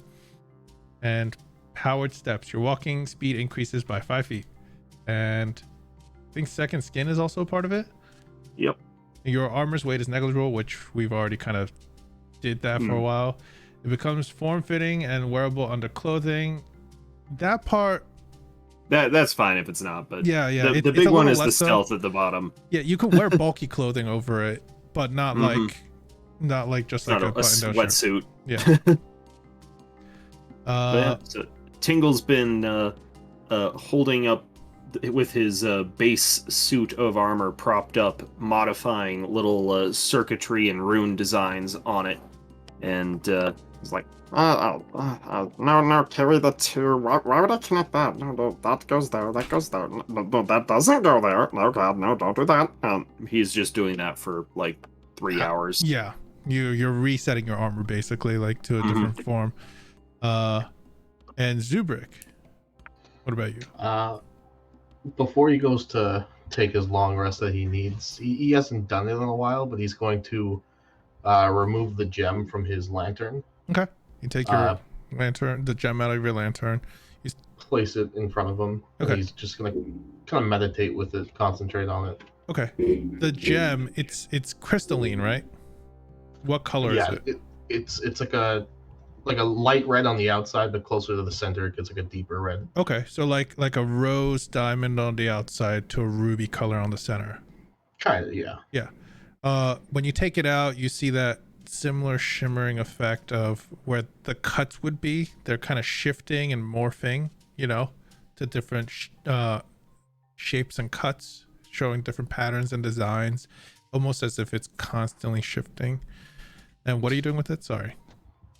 He's just like back when he first got it, he'd concentrate on it, and that's where he'd get like the ideas for his spells and stuff like that. Okay. So right now he's just meditating with it and concentrating on it. Okay. You start to meditate. Your eyes feel heavy. You've been traveling for like a full day, you know, Underdark, and now this whole thing with Lord Elazir and this old lady, you know. Your eyes are heavy. You should be getting these inspirations, but instead you just pass out, fall asleep. Need everyone else to mute, please, or deafen, please. You got it. And then I'll do a little wave like this to allow that works too. Thanks, Tristan. Okay. So let me get this. Okay. So when you pass out, you know you had a similar dream before. You saw the cataclysm happening. The sky above raining stars, almost huge meteors or something falling from the sky. You've seen the giant kind of shimmering figure up above, and the waves coming in, the tides coming in. Everything was falling apart. But this time, it's different. You look up, it's like you're there. You're on a balcony, stoned, well decorated. You're looking down at your hands on the railings, and when you look up, you could see the corporeal figure, or semi-corporeal figure in the sky, impossibly large. And from its chest rains numerous falling stars. Some phase and blink out of existence while others crash into distant lands. The vibrant green forest beneath you shudders as one of the stars crashes and explodes in a visible distance, exploding in a brilliant light. You feel the shuddering of your tower. You turn back to the room that the balcony is connected to, and you could see an elegant bedroom. Simple, clean, pristine. You see these aether magical contraptions that are busily doing their programmed tasks, you know, simple stuff as when like a coat rack kind of falls over or glass gets knocked over because of the shuddering, they go over to clean and sweep it up. Then through the door on the far side enters a mechano-armored elemental of pure lightning held inside a glass like a plasma ball.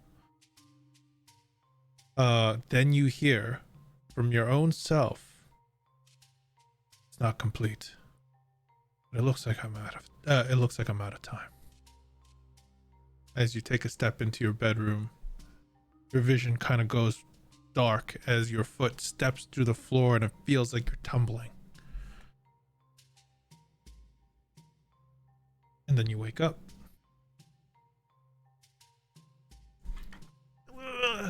Everyone come back.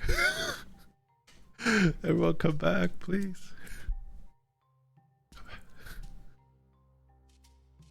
I return. Thank you. Please return. Thank you, Adrian, for returning. Okay. So yeah, Zubrik, you wake up and you're you look over, Kristen's also still. and Tingle's still doing Tingle things, messing with the armor. So it hasn't been too long. You look down at your hands and see this gem before you, and it's weird. You're not sure what just happened. I mean, you can make connections yourself and think, but this has never happened before.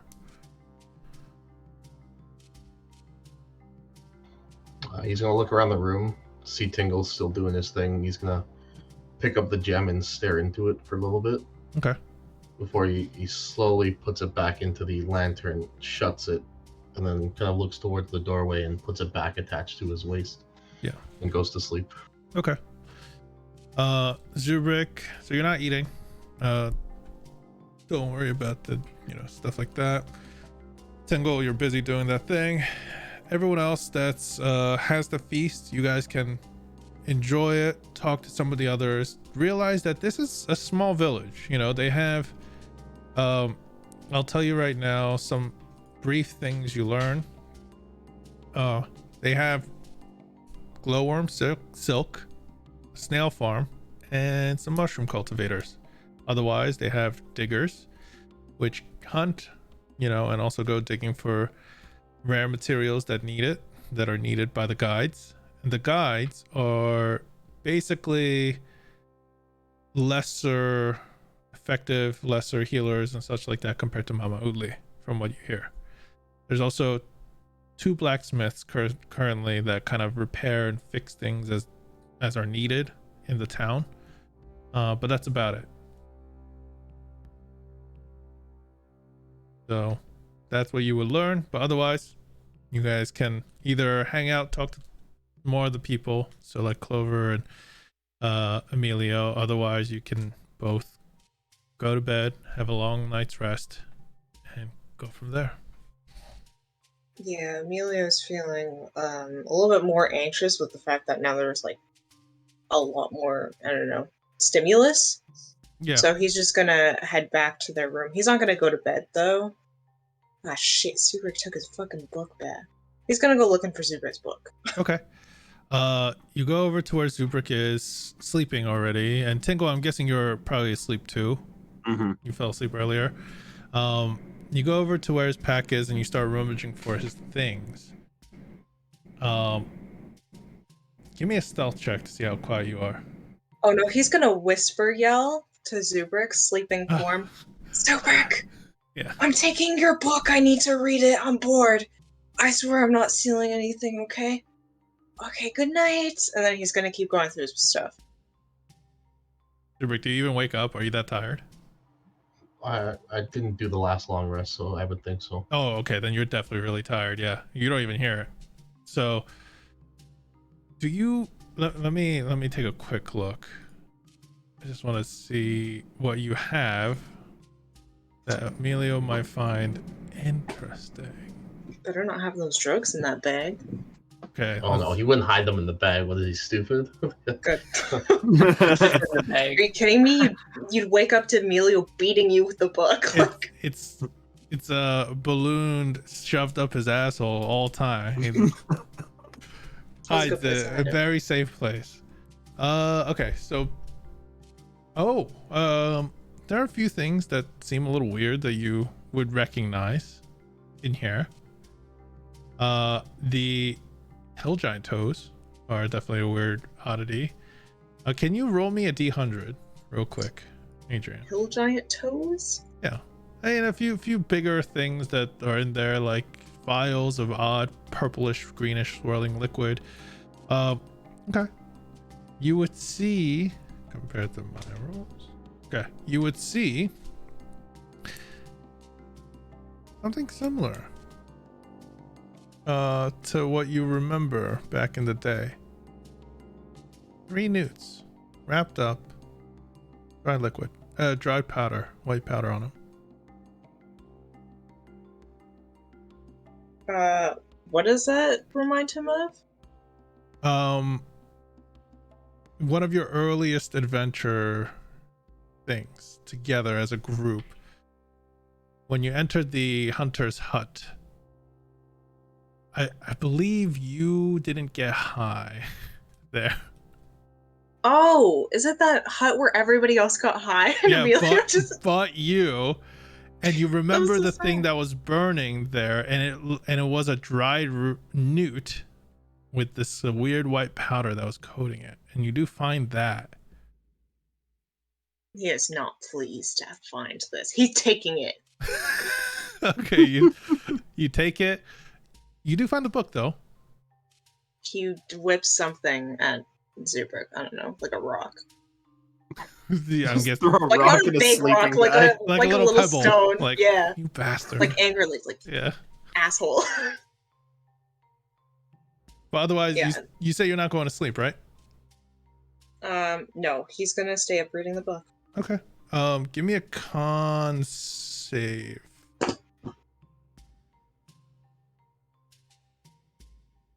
I'm gonna stay up for like half the night. Every like half an hour, I'm gonna be like, Emilio, just go to bed. You get a point of exhaustion. But the book words. Just go to bed. And then after like 3 These- hours, I pass out.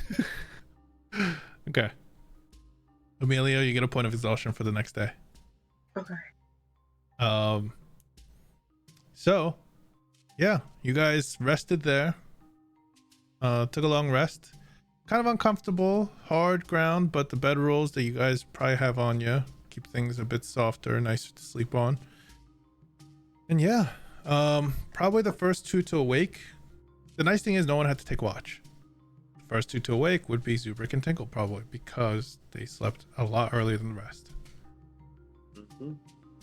So yes, you two would start stirring awake. The rest of your party is sleeping pretty soundly. Oh, other than Emilio. Emilio, you would see these two starting to stir awake. You're still book in hand, gone through quite a bit of pages at this point. How far do you get into the book? It's up to you. How fast of a reader do you think he is? Pretty average, I think. Pretty average. It's a thick book. There's a lot, and a bunch of it's kind of boring, but like they talk about different tribes and cultures and stuff like that. Mostly the early stuff is cultures and things that exist along the Nasaran area, the continent, with, and then the mountain ranges up above. So that's probably as far as you got.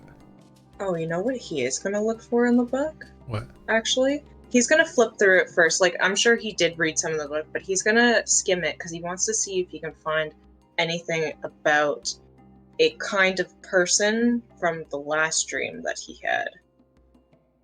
Ooh, an earthen elemental. Yeah. Okay, interesting. So you start flipping through the book and just skimming it.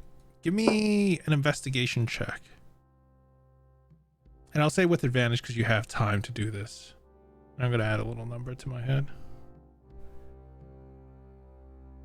He cannot roll well tonight. Look I mean, at you're this. tired, you know, you're flipping through it. You've gone through it 3 to 4 times, skimmed it, like looking for a specific thing, like crystalline like people with earthen features and whatnot. Nothing showing up.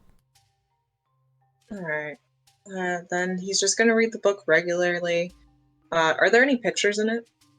Yeah, there are a few drawings, sketches of things. Not always, but most of the time it's descriptions. But every once in a while, if it's like a unique tool or something very different about a culture that seems like the author wasn't expecting, there's a sketch and a detailed little note about it.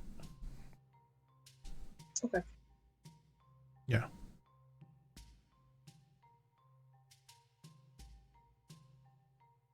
Okay, so you would see Tingle and Zubrik wake up. Yeah.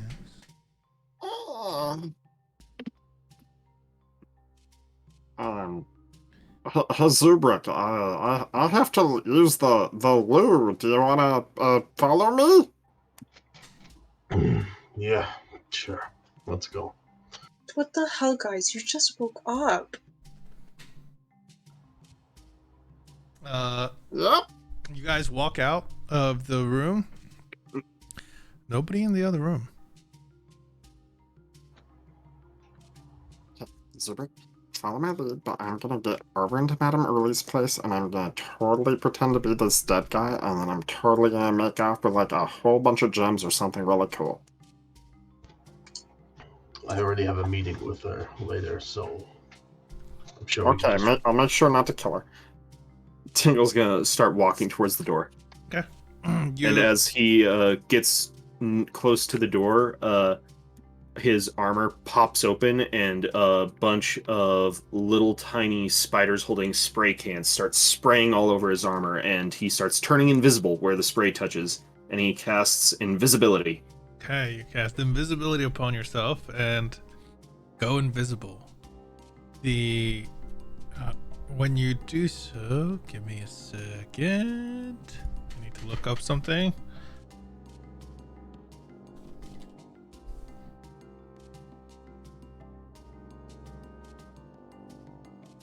Okay, cool. All right. You turn invisible and you start making your way from one room to the next. You can give me a stealth check with advantage. Alrighty. Yeah, here we go! Oh, okay. Yeah, natural 20 and 22. So you're moving along the this honeycomb of a house. There are multiple rooms, but they all kind of spring from the center living room. There isn't too much. A lot of the places here on this side you could see was used for storage and other things. But when you get to the living room, you see Yankin sitting there at the table. He has a drink in one hand, some sort of tea that's been recently brewed by himself, it seems like. He's just waiting patiently, expecting you all to eventually wake up. Must have gone to sleep pretty early too. Tingle uses his aether-formed rubber-cushioned soles to sneak past and go out the front door. Yeah, you definitely move past him. He has no idea that you even went by in your new armored form. And yeah, out you go. You're above you, the geoid ceiling, you know, around you, surrounded by many of these other domed homes, and at the center of it all, you could see it. The Emerald Temple. Tingle's gonna make his way towards Mama Uli's house. Oh no, you were in Mama Udli's house. Tingle's gonna feel awkward because he thought he was not in Mama Uli's house. Sorry, you were in Mama Udli's house. Yankin takes care of Mama Udli in the house. Oh, okay, he's gonna make his way to her room. Okay, so when you go over to her room, you could see that you passed it pretty quickly before. Mm-hmm. The room right before that one is Yankin's room. She's asleep in her bed, and it seems like Mama Uli's room is there. There's a curtain in between you and her room, though.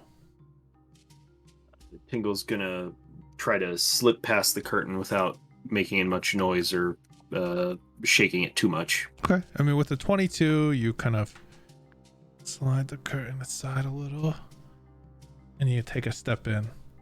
On the inside, a nice little warm bedroom, you know, few religious iconography. By the way, we forgot to take a break, right?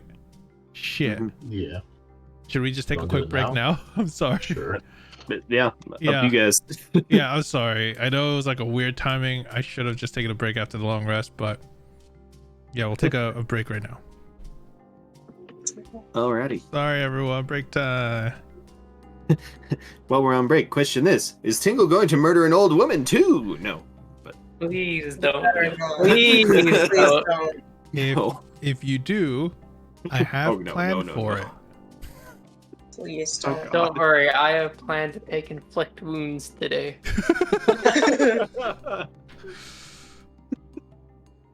I'll be right back. All right. Break time.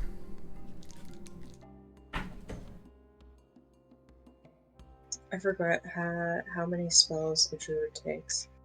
It's your level plus your wisdom modifier. So Thank your you. level 3, your wisdom modifier is 2, Yeah. so 5. not including your domain spells. Wait, we're level 5. For level 5, So- 7. Yeah. I took 7. I usually try not to uncheck things before I count. Wait, 1, 2, 3, 5, 6, 7. Okay.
Foam arrows. I spelled flame wrong.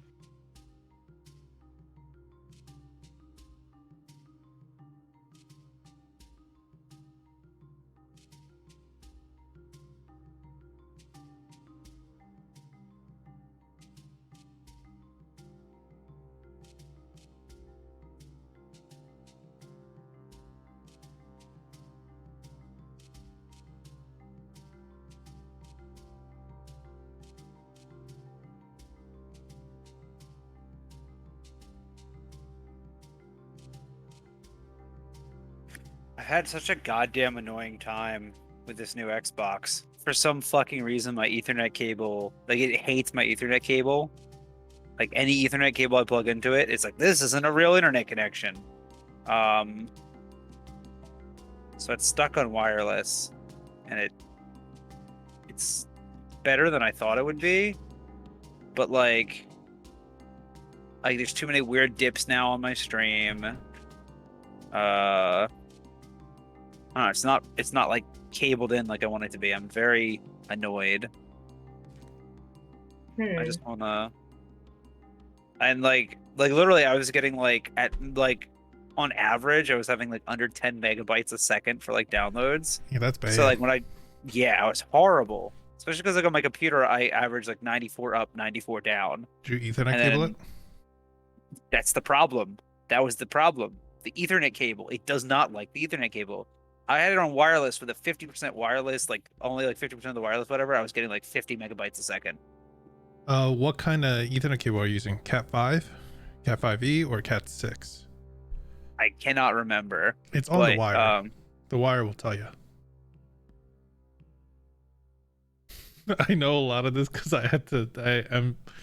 So that's the thing. I'm used to cables actually saying that, but this is just a plain white cable. Oh, I wouldn't trust that shit at all. Then I would say go. That's the thing. So this cable works fine on my computer. It works fine on my Xbox One. Mhm. It works fine on literally everything. My What? laptop. Every single Ethernet cable I own does not work on this Series X. It's apparently a very Special common cable. problem. Oh, It's a very common problem. that's really weird. It's so dumb, and it's driving me crazy. I could actually look up what type of cable it is if I go far enough back to my order history. Well, no matter how bad it is, we still managed to get 3 wins and tries. We did. Let's see. That wasn't in 2020, but I might have gotten or 2021. What's your internet speed cap at? Mine? Yeah. I honestly could not tell you. Well, because if it's like Don't really. It's 150 BIOS, but BIOS 150 or 250 is the standard package. I believe you could still get 12 100 too, which is the gig package BIOS. I don't think I don't have the gig package. I know that much. Okay. Well, you probably have 150 or 250. Even with it shared, yeah, you should be getting a lot more Yeah. through a normal Ethernet cable. Yeah, but it's honestly like wild to me how bad it is. Did it come See, with the Ethernet I was using cable? a cat. No, this is my Ethernet cable I've been using for everything else. So I used a Cat 5 on it. Didn't work. Cat 5 should be enough if it's a 150, It should 250 be. package. It should be. The fact it's like I said, it's a software problem with the Xbox itself. Oh, Like, okay. apparently pretty common. When was the last time I bought? So that was one of the cable. That was the newer cable I had on it. I'm sure the other one's a Cat 5 too. Yeah. I will let you know if you ever eventually get and upgrade your internet connection to gig. If you ever have a reason to do so. Then make sure you upgrade all your cables to a Cat 6. Yeah. Because otherwise you won't get the full. It's looking like I want to be probably living by myself for a little bit unless I can find another roommate. Wait, so I'm not looking. You're living alone? Izzy's Justin got a house, so Izzy's gonna be moving out like August-ish. Aww. So I'm about to be solo unless I can find somebody. So I'm trying to. Move up here. I'll be your roommate. I've got a very good thing going down. Very good thing going. I like the thing. I could actually afford to live by myself, even though my rent's like $1,150 a month. Like that's a bonus for me. If I'm smart, so I'm gonna start trimming the fat just in case I'm not smart. But That's like 5,000 Canadian. Jesus Christ, Wawa pays well. yeah, that's my bonus. Well, I also work at one of the most kick-ass stores in the most demanding area, so yeah, boy's making money. Nice. But like, I don't know, man, it's a lot. And I'd rather have a roommate just in case something happens, because I've actually been able to start paying back student loans and all this other stuff. But if I'm living like this, I won't be able to be as gregarious with my money. All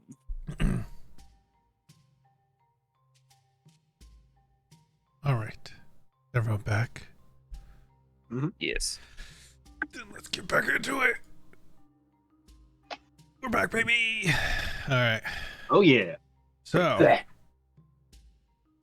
let's do this. You all, most of you are sleeping. Tingle, you have snuck into Mama Udlit's room. Wait, hold up. I have something for this. There's sneaky music. I saw it earlier. Oh yeah, switch it up. Where is it? You might have to adjust volume, or I Here could we do go. that. But Scheming fools.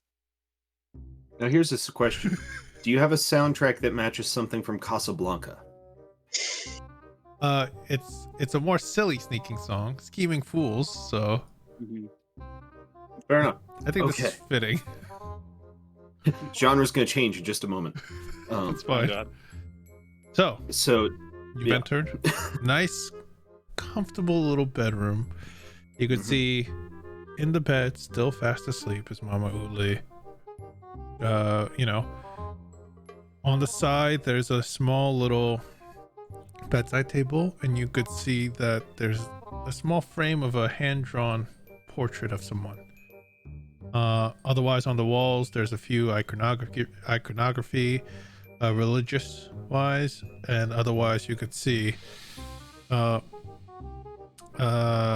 called a few little candelabras that aren't actual candelabras. They are made of gems of sorts. They're probably pretty pricey, and on the tips of it there are these little gems that have really dim light that are illuminating the room brighter than the other rooms here.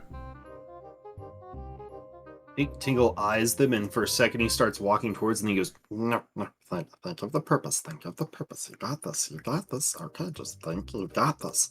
And then he's gonna hold up an invisible hand, and it's going to pop open, and once again a spray is going to start enveloping his body.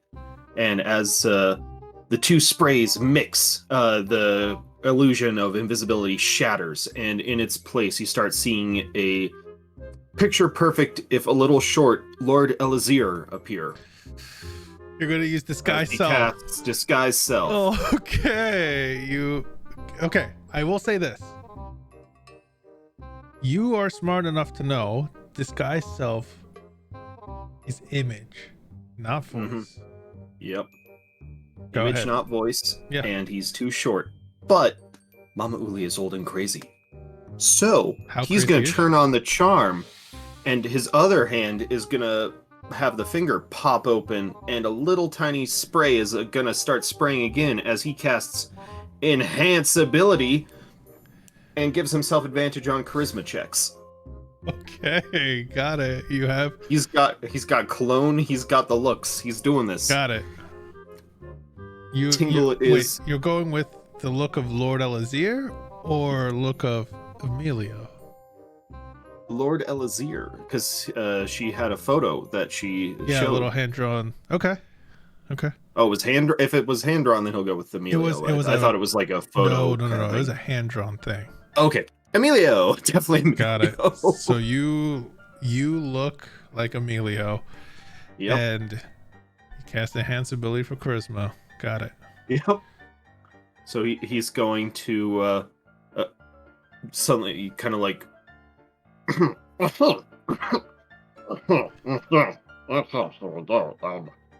Lord Elazir, yes. Okay. Are we back to the break screen, by the way, or is my stream fucked up? I think your stream's fucked up. It's going. I think I've done it right this cool. time. Yeah. Tingle is going to walk over to the side of Mama Uli's bed and just start gently nudging the side of the bed because he can't actually touch her because he's got metal fingers. Yeah. You're just kind of like Early dear. Wake up, early dear. Early dear. I need you to wake up. You know, you're kind of shaking her bed in a bit. She stirs. Her wrinkled old eyes kind of. She rubs her. My lord, is that you? I've returned, dear Early. It's me, Give Lord me Elazir. Give me a performance check. Already? Your voice is so your voice is charisma checks. Your voice is so off though. The target has so bad. Your voice is so off. I will say it's a flat performance check. Already. Because you have advantage, right? Because of the spell. Yep. So it's flat. Okay. 13. Early, I've returned, my dear. I've hit a bit of a snag on the path to get to the Twilight Realm, and I find myself needing just a little bit more funding. And the path to get there, it needs a large gem that's approximately worth 100 golden pieces, or a little more. So you say this, and I'm gonna ask Tristan real quick. What, yo? Clerics use wisdom, right? Clerics? Yeah. Yeah. Okay. She goes, my lord, you weren't able to make it to the Twilight Realm. Well, I think I have, really, but it's just like the final key, the final step to get back in there and take you all with me. I just need a little bit more. I've seen the amazing temple you've made me, but we just need a tiny bit more. She goes to reach out for you, like your hand. Oh no, stay down, dear Early. Don't trouble yourself. gonna make an insight check. Okay. And what is it that you need? Oh, dear Uli, I find myself in need of a large gem of some sort, similar perhaps to the jade you constructed my amazing temple out of. By the way, the temple's emerald, but yeah. She goes, Oh. Is that it? Oh yes, dear Uli, you've already done so much, I could not ask more of you. Well, if that is the only thing you need. And she grabs she goes over to reach for that small, or that bowl that you saw, where she kind of rubbed her hand and made clay. She grabs a glob of clay from it. She makes a rough spherical shape. And then she hands it over to you. And as she does, it starts to change. It doesn't look like the most beautiful emerald, but it looks kind of emerald-like. You could tell that it's a rough gem, not prepared in any ways, but it's sizable. She goes, "Will this do, my lord?" I'll have to check back. One moment. Tingle is going to step back a few feet and try to use, what is it? No, it's not Artificer's Lore. I thought he might have had a thing. He's gonna just try and examine it and see if the gem looks like it would be able to serve as a power core for a homunculus servant. Probably is sizable enough. In just sheer size alone, it probably would be worth more than that, more than what you need. My Uli. I hate this so much. You've grown so much since you were a little girl. Great job. I'm going to go now and pave the path to the Twilight Realm. Thank you, my dear. When you say that and go to reach over and grab it, kind of pulls back a little. She goes, "My lord, I don't mean anything by this. But do you remember what you told me right before you left? Can these old ears hear those wonderful words once more?" Yeah.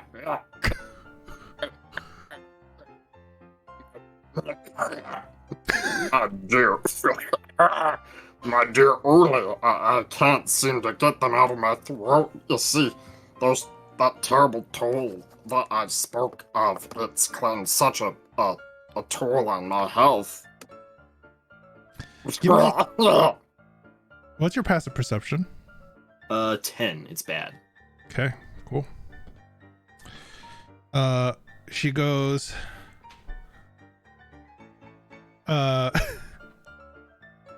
she goes, "Oh my lord, I can heal you." And she has the gem in one hand still. Like, you have to step a little closer to grab it.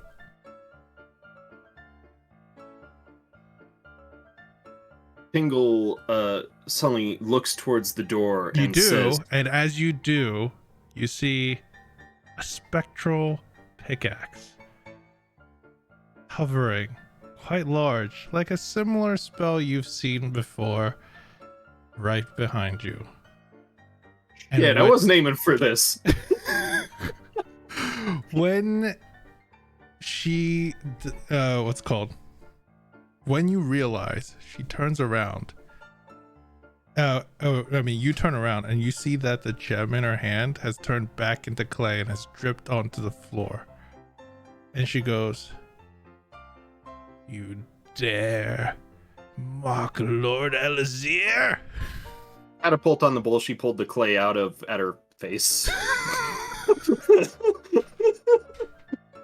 Oh no! Okay, cast catapult. Ooh. God. I wasn't aiming for this. Oh god. Okay. Accelerated micro. Oh god, it's a big one. Okay. You cast Catapult on the bowl that's pretty close to her. It launches and she fails the dex save.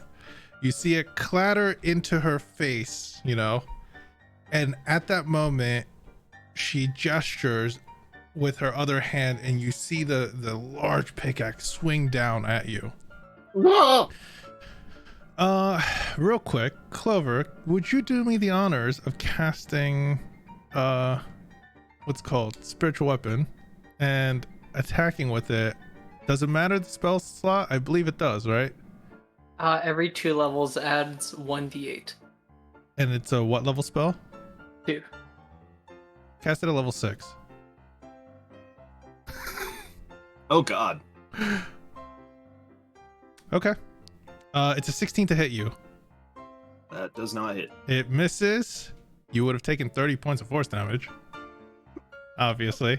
But in the commotion of it all, the loud clatter of the bowl hitting her face, covering her face with the clay, the pickaxe comes down behind you and slams into the stonework floor. Loud sounds are just made. What are you doing right now? Tingle casts Disguise Self again and turns into Mama Uli and runs out the door screaming.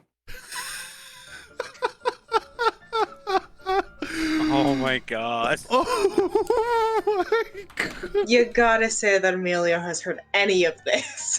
He's awake in the next room. It's not the next room. You're a few rooms down. You would hear the loud thud of the pickaxe hitting the floor. Then you run out, what's called Tingle, and you're just like, you're booking it. So you're dashing, right? Like you're like, I'm fucking 60 out of there. feet. I don't think spiritual weapons get advantage, attack of opportunity, right? No. Just making sure. Okay. So you just dash the hell out of there, and with your new armor giving you a boost of speed and your now non-broken leg, you're going fast. You've already seen the layout of this house. You zip out. You hear Kegun go, Mama, is that you? And as she's waking up from all the sound, you run past her. You run into the living room, see Yankin, and he's like stunned, like you're, and like he's about to say like, you're assassin! Assassin! But you're just running past, and you run out the door, and Yankin grabs his pickaxe. You dash out, and where are you hiding? You're already outside at this point. He's gonna try and run around behind the house and look like a very confused guard from that we met when we first walked into the town. So you're gonna cast Disguise Self again. Again. Okay. You cast third use. Third use Disguise Self, and you disguise yourself as one of the guards you have briefly met. Since it's more of a brief look that you've had at this person, can you give me a quick intelligence check to see how well you can fake this disguise? Yeah. I mean, the sound hasn't been loud enough to reverberate out here, but you look like a guard, and you've like almost like you've heard something, and you're like, what the hell's going on? You're Runs back in. Okay. And you run back into the place. Mm-hmm. You hear Yankin, as you run back in, you hear Yankin scream out, "Diggers, assemble on me!" And Tingle just starts booking it even faster to try and launch himself into the room we all were sleeping in. Give me a stealth check. Give me a stealth check. Okay. Normal stealth. Okay, here we go. Oh, okay. 19. So when you get back in there, your disguised self, you look like a general Svirfneblin. You have the pickaxe and all that. You run in there. 2 other guards, the diggers come in, rushing in pretty close after you.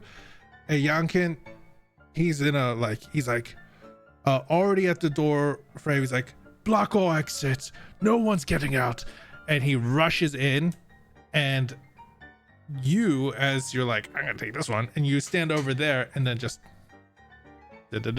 right into the room eventually. Like from one room to the next, you just kind of guarding, sneak right in. Emilio, you would see a Svirfneblin guard walking in, and Tingle, you have just eluded something really stupid. Emilio is just gonna look up from the book and he's gonna be like, what's all this commotion? I just heard a lot of yelling and, like, dropping? I don't know, I was taking a crap and everyone was staring at me, so I turned into a Svirfneblin. And Tingle's gonna drop the disguise and just go and sit in his bed and then pull the sheets up over him. Why did you turn yourself into a Svirfneblin if you were just taking a shit? Because I didn't want him seeing me. Goodbye. You're saying that out loud, like quite out loud, I'm guessing. Yeah. Mhm. Okay. The rest of you are probably stirred awake at this point by now because of all the commotion. And Zubrick, what were you doing? He's just been in the hallway the whole time making notes for his questions he's gonna ask. Yeah. Okay. You were out in the room, basically right outside the room, when you saw the Svirfneblin come in. Tingle left.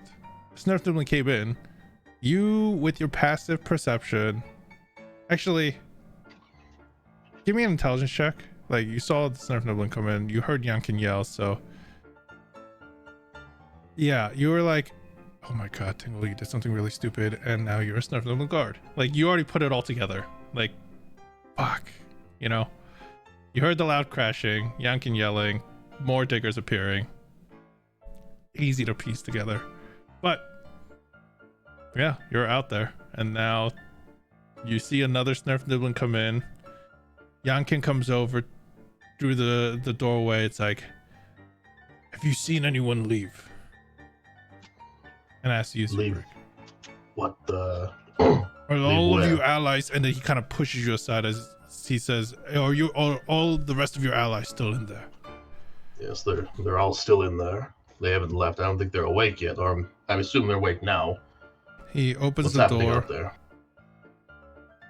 There might have been an attack on the Uvate. Tell you the truth. Sorry, I just saw Robert making this stupid face. Okay. And to tell you the truth, the only ones suspicious in this damn village right now are you folk. So he looks in the room, he sees the rest of you in there, and he doesn't seem to suspect anything for now. He goes, you all were in the room. He just walks out and he starts barking orders. Nobody gets in or out of Zaarath. Go to the points, make sure nobody leaves. No diggers allowed to leave also. And Do you need any help, or are we just gonna sit in the room the whole time? tell you the truth, all of you are under suspicion right now. All right. So yeah. Bloodbeard's just like looking around the room. He looks at Emilio and just goes like, and he's like points at like, they points over at like Zubrick, like Tingle. Tingle, you're like half under your blanket at this point. Like you made the face, like pretending to be surprised and all that. And now, yeah. Emilio's just gonna scoot on over to Bloodbeard and he's gonna whisper to him, I don't know, he just ran in here disguised as a guard. I'm really regretting being selfless about the whole leg thing right about now. Yeah, you should have just taken it. Never let Tingle have anything. This we agree on. He just like shakes Bloodbeard's hand and scoots back to his spot. Okay. Bloodbeard's gonna just be staring at Tingle, and he's gonna thaumaturgy his eyes to be on fire. And if Tingle ever actually looks over, he's just gonna like run his like knife just like over his like throat, like. All right. Tingle does, and he looks a little scared, but then he flashes you a winning grin as he uses his fancy advantage to give a pretty weak grin. It's he's smiling about something. Zubrik, it takes a while. You thought you would be seeing Mama Uli pretty soon. You know, early morning, you're first to rise. Then shit happened. There's a lot more diggers, and a bit of time goes by. Security and all that. They check in with Mama Uli from the sounds of it, and you're waiting patiently. And then you hear Kegun go, she was hurt. As she approaches you, someone attacked Mama Uli. Do you really need to see her right now? I guess it could wait. I'm sure our cleric could help if she needs it. If you don't mind, that would be wonderful. I'm sure Mama Uli could take care of it herself, but the less she exerts herself, the better, most likely. It seems like she tried to defend herself. He'll stick his arm through that little hole between the wall and the 3-foot door and start waving his hand. Yeah. Clover, Yes. come here. So early. Yeah. I get up and walk outside the door. Okay. You get to the door, and there's Yankin, Kegun, and Zubrik. Somebody has attacked Uvate. And You okay? she seems like she was attacked, but she defended herself. I know this is a little to ask, but I start jogging towards the she kind of gets chambers. that she doesn't even have to ask and follows you, and Yankin looks at you, Zubrik. One of you did this. Prove That's it. very presumptuous. You're the only guests in Zaarath right now. Our village is hidden. Let me ask you something. I'm no fool. Who's next in line to be the Uvate when she passes? None of us, other than give me a second, let me get this. The big guide Ervil. I see. So it's just very convenient to me that our group of travelers entered this town, and now we're being blamed for the one who's going to pass soon. It just doesn't add up to me. You are saying that Guide Ervil has something to do with this, then? Well, I know my group is innocent, and you're accusing us. I'm trying to defend us. He stares you down long and hard. Or stares up at you long and hard, I guess. You bastard.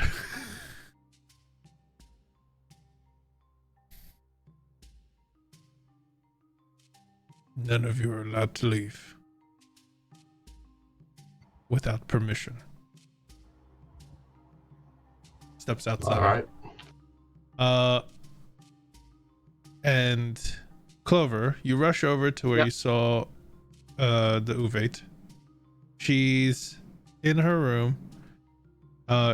She has a bit of mud or clay kind of wiped mostly from her face at this point, and you see there's a bit of a trickle of blood from her what's called forehead. You can see that the bowl that was holding the clay before is shattered on the floor. There's water and clay all over the floor. You could see a sizable impact on the ground as you enter that you almost kind of trip over.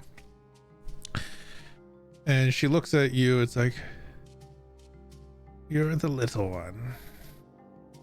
Mom, What? are you okay? I am. This is terrible. I am. I look around just for some medical stuff and start tending to her wounds. Yeah, you could see that there's some salve that's been applied already, but still kind of bleeding through.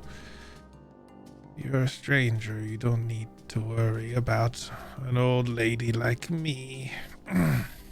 And you start kind of checking. Give me a medicine check because you've seen. Okay. 17. It should heal with the current salve and stuff like that, but she is still technically injured. If you want, you can heal her, but otherwise, she's saying like, "Oh, you don't need to bother with someone like me. You are guests here. You are accompanying Lord Elizir, and as honored guests, this happening under my own roof is unacceptable."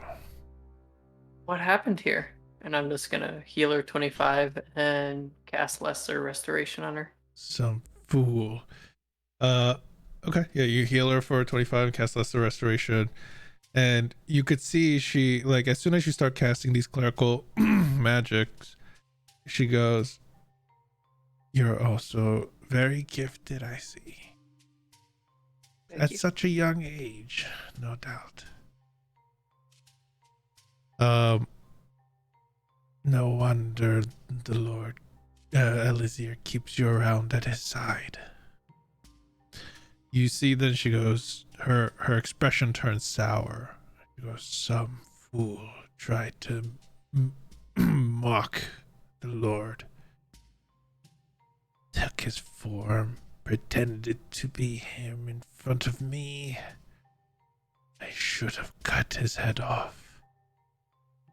And you can see she's like, there's definitely a dark side that she's showing at this point. Like when she says that, there's no, there's no hesitation or anything in her voice. It just comes out easily. "But these old bones. In my prime, maybe." She just kind of like is looking vacantly, staring at something at the end of the bed. "But thank you. Would you still hurt that person if you knew who they were? Or making a mockery of Lord Elizir. What if they're just not some of the kindest people and they don't know?" Foolishness Oh, is not an okay. excuse. An offense is an offense.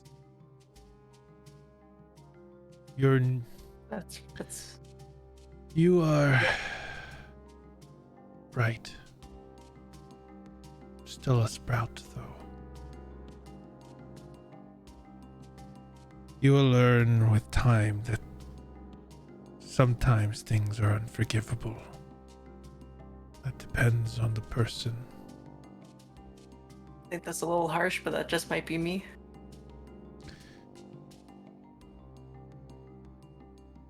Well, keep an open mind. Someone will hurt you if you keep it open for too long. I'm slowly getting a more and more frightened face as she keeps on saying how much she wants to kill Tingle. And I'm just trying to slowly excuse myself out of the room.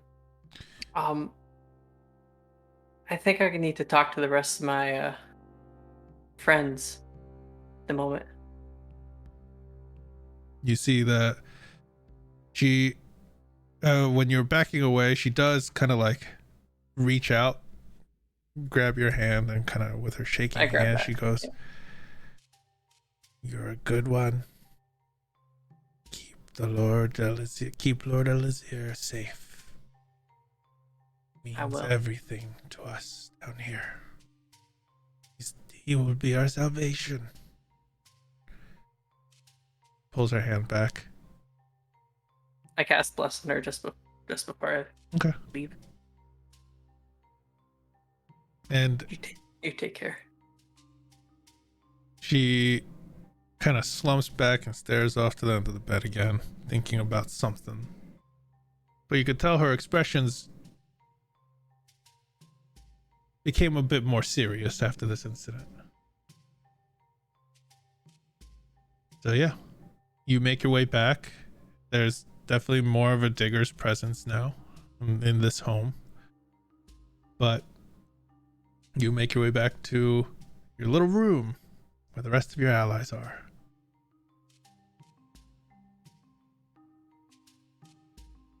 Nice. How's everyone doing here? Just fine. How's what the hell's her name? I forgot her name. Mama She Oodley. says her. Yeah, there you go. Truly, We'll say yeah. Matt probably, but yeah. How is she doing? She's okay. She seems a little frazzled. What happened? She's healthy and fine. The room was a mess. There was clay all around, splattered on her face on the ground. Seemed to be attacked. I don't know.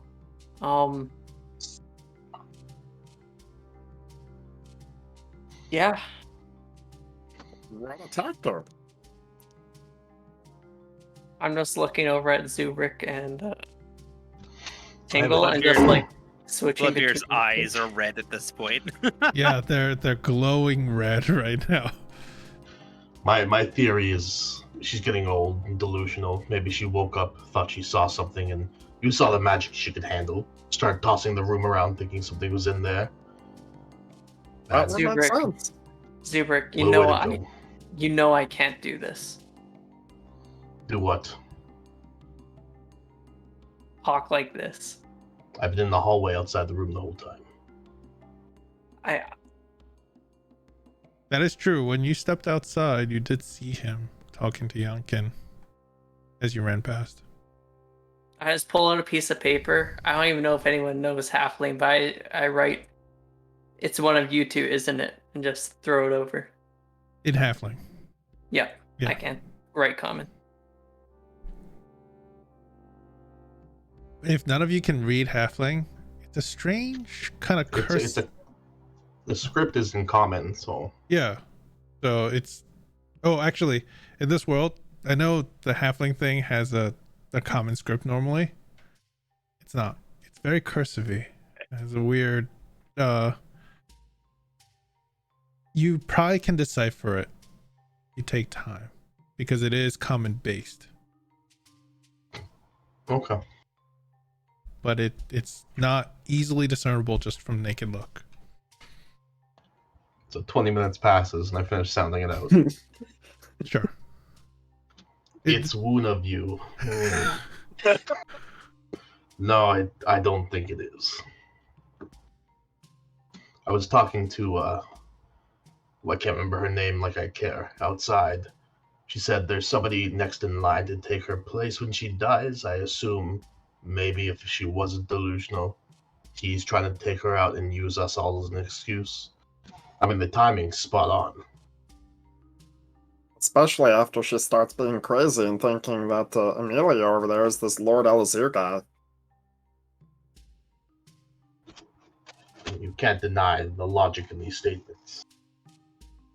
Tingle, what happened again when you were out there? I was Describe. taking a crap, and then a bunch of people started yelling and moving around. So I got scared that everyone was going to be starting to watch me. So I just put on a suit and walked back in. You didn't wipe? What? Very, very curious that you didn't wipe. Why would I? I have servants. What's And a wiping? little tiny mechanical spider would crawl out of his armor and wave a little tiny toilet paper roll. Those are the same things that make the bacon tasting stuff. I was just about to take a drink. Goddamn. It was spitting everywhere. So, you see many twinklies on your morning run? I mean, this house has some nice candelabras. Bloodbeard just glares. Listen, if they come for you, I'm not stopping them. I don't know what you're talking about. I didn't pretend to be Lord Elazir. insight, but I don't even think I need to roll. Yeah, did we even know that somebody was pretending to be Lord Elazir? That seems... Only Nope. I. Yeah. Nope. Only I. Only Clover. That no one has come in and said someone's pretending to be Lord Elzir. I feel like everybody that didn't know that already knows Tinkle didn't. If you can You put has had 8 him- charisma. Yeah, I mean, you really don't have to roll. At this point, you guys are kind of putting the pieces Wow. together. Somebody tried to disguise themselves like Lord Elazir. Is that what you heard when you ran past all those guards outside? It was. Ridiculous. Who would try that? I know. They were shouting about an intruder that looked like Lord Elazir. Tinkle, did you try to disguise yourself? As Lord Yes, Elazir? as a guard. You hear somebody No. coming down to the other room. Soon All right, time to fiddle. the door Tingle opens. starts pretend fiddling with his armor. The door opens and Yankin enters.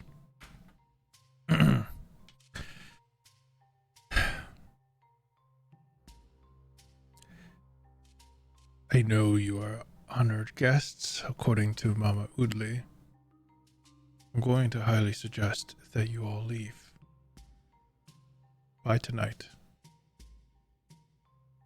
You are still within the walls of Zaarath. You have no reason to be here. Unfortunately, I have talked to Guide Ervil just now. He was in the Emerald Temple, Guide Freg, the entire time. And there's nobody else he could have spoken to that wishes he take this position. I mean, you got to do a better investigation than this if this is how your justice system works. No You're one... basically lynching us at this point.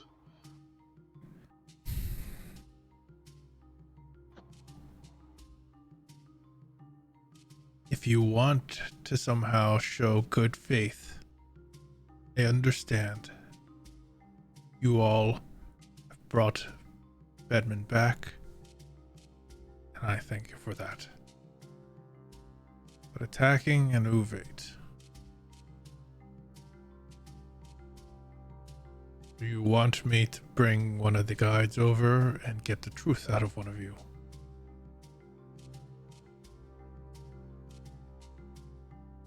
Zubrick. You can question me all he wants, or she, or they.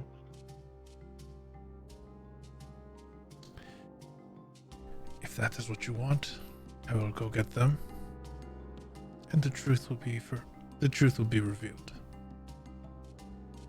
Or you can leave.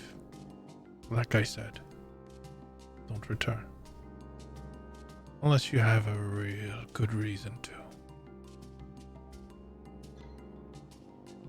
Am I still going to get my time to ask questions, or is that not a no-go anymore? Bother Kagoon about that. I don't care. And he steps out. The guy's a real prick. Oh, yeah, definitely. Yeah, he's the prick in this scenario. Yep, this place is just the worst. Oh, shut up, I feel like we Tinkle! should leave. Tingle. You're the one who attacked. No, I didn't. I just did a disguise and was doing my business and didn't intend to cause harm to anybody. And You can lie all you want, but all of us know, and Zubrick's trying to cover up. Hubert does talk a lot when he's trying to cover for you. no, he's just a friendly, talkative guy. I just Okay, want to what let you he's on guys know drugs he is. I haven't seen him use that stuff in a minute. I am conflicted.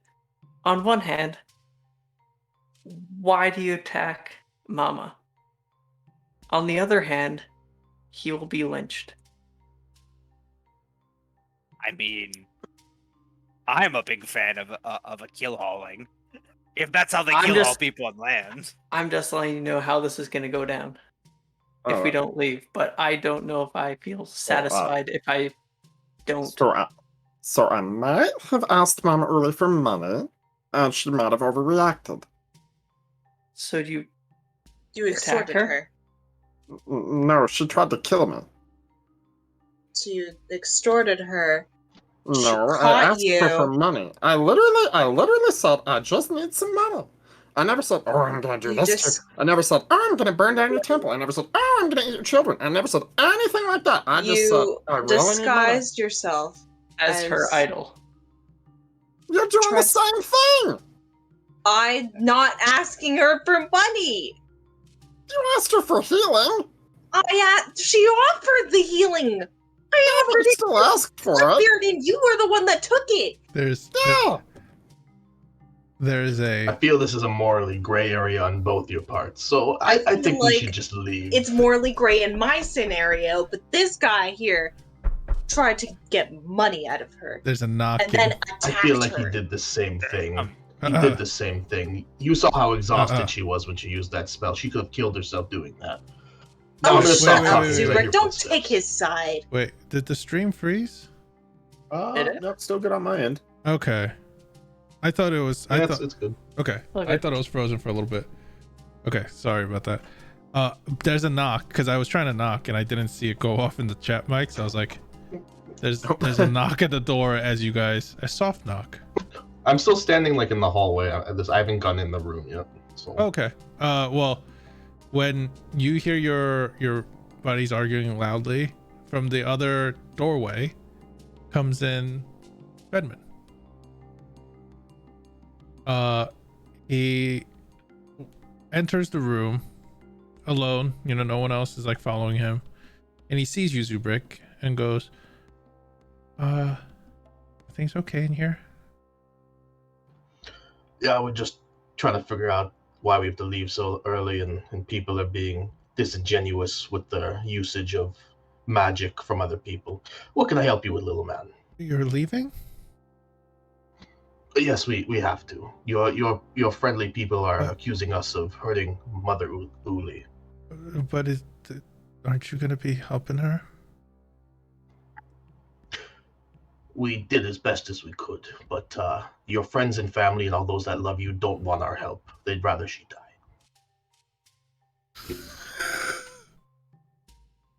What? No, Yes. they all like. I'm an adult. I'm an authority figure. You can trust me. Oh my god! Characters are the worst You people. two are the worst. Oh my god! The worst.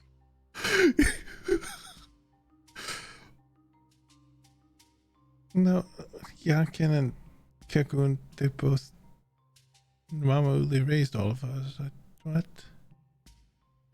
Something about the guy who's taking her place really wants the place, so they're trying to kick us out. So you're not gonna help her? We tried. We really did.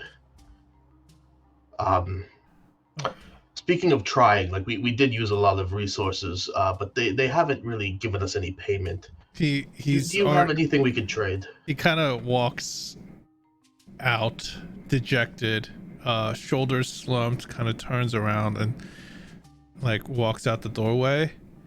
Yeah.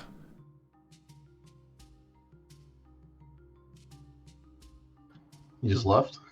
Yeah, he just left after Alright. you said those things about his friends and family. Okay, I'm gonna come back to the doorway and be like, yeah, we should probably leave. What did you say? You guys heard Well, it. You guys he was heard very upset. You- There's a Did you try to take money from a child? Oh yes, because I'm that type of person. It didn't even At threaten. least you admitted it to it. I just Anyways, we should probably leave. We're Alright. pretty much already packed up. Yep. Well, Bloodbeard hobbles up. Guess I will be able to take some time off with the Svirfneblins. so we're just gonna leave. I don't really think we have much of a choice at this point. This place isn't that great anyways. I mean, obviously not, but we're not gonna do anything about this. or... What were we Just gonna like do? so much. I mean, there's nothing we can do at this point. I think the safest thing for Mawili is to get he gestures a Tingle away from her. I mean, I She was guess. gonna die just- from old age anyways. I don't want to hear you talk anymore, Tingle. I just, I kind of promised her I would take her to the Twilight Realm. And were you gonna do that? I don't know how to do that. I was Then gonna why figure would you something promise out. such a thing? So, were you lying to an old woman while Tinkle, did I not pretending say to I be didn't the wanna figure hear she your cares voice? about? I mean, you're both in the wrong I- there, but I wasn't trying to get anything out of it. I was I'm at just least kind of trying to rolling do with the something punches. with it. You just were like, I'm gonna toy with this old woman's heart and not even care. I wasn't gonna toy with her heart. I was gonna try to at least do something to make her happy in the end. I don't So know was I. what. She was gonna serve her lord, but hey, reach Oh my god, I'm literally gonna kill you in your sleep one of these nights. I think that's the best possible solution. Don't talk anymore, Tinkle. Bedman, can you get a few things ready and packed? And you hear soon after that. Sorry, one second. You hear soon after that.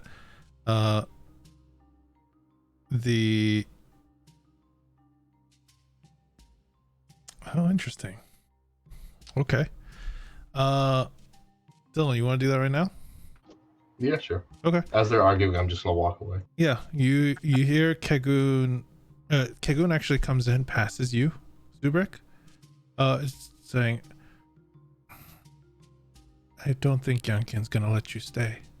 And even though I was a guide at one point, I don't really have any authority otherwise. Now,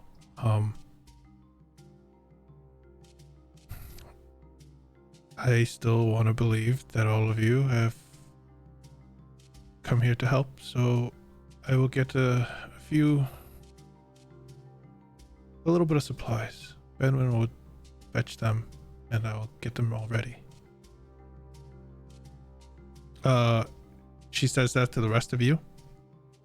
Zubrik, you passed, and she kind of gave you that brief talk too. You asked her where, Bedwin's room is, and she kind of directs you. When you go over to his room, it's a nice little room, just like Mama Udi's. Simple, not much. A few little kind of. He looks like he's kind of not tinkered, but like made a few homemade little things that can help him, like tools and such. But you see, he's not in the room.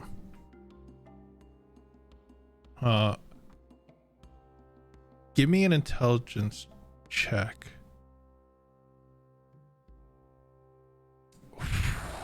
Okay. You know from traveling with him and meeting him and what he showed you, he had a backpack on him. It had some nice things in it. You could see that a few of it, like a small trunk he has, is still left open. A few things must have been taken in a hurry because there's some things that are tossed aside. His room kind of in a mess. Not in a normal way.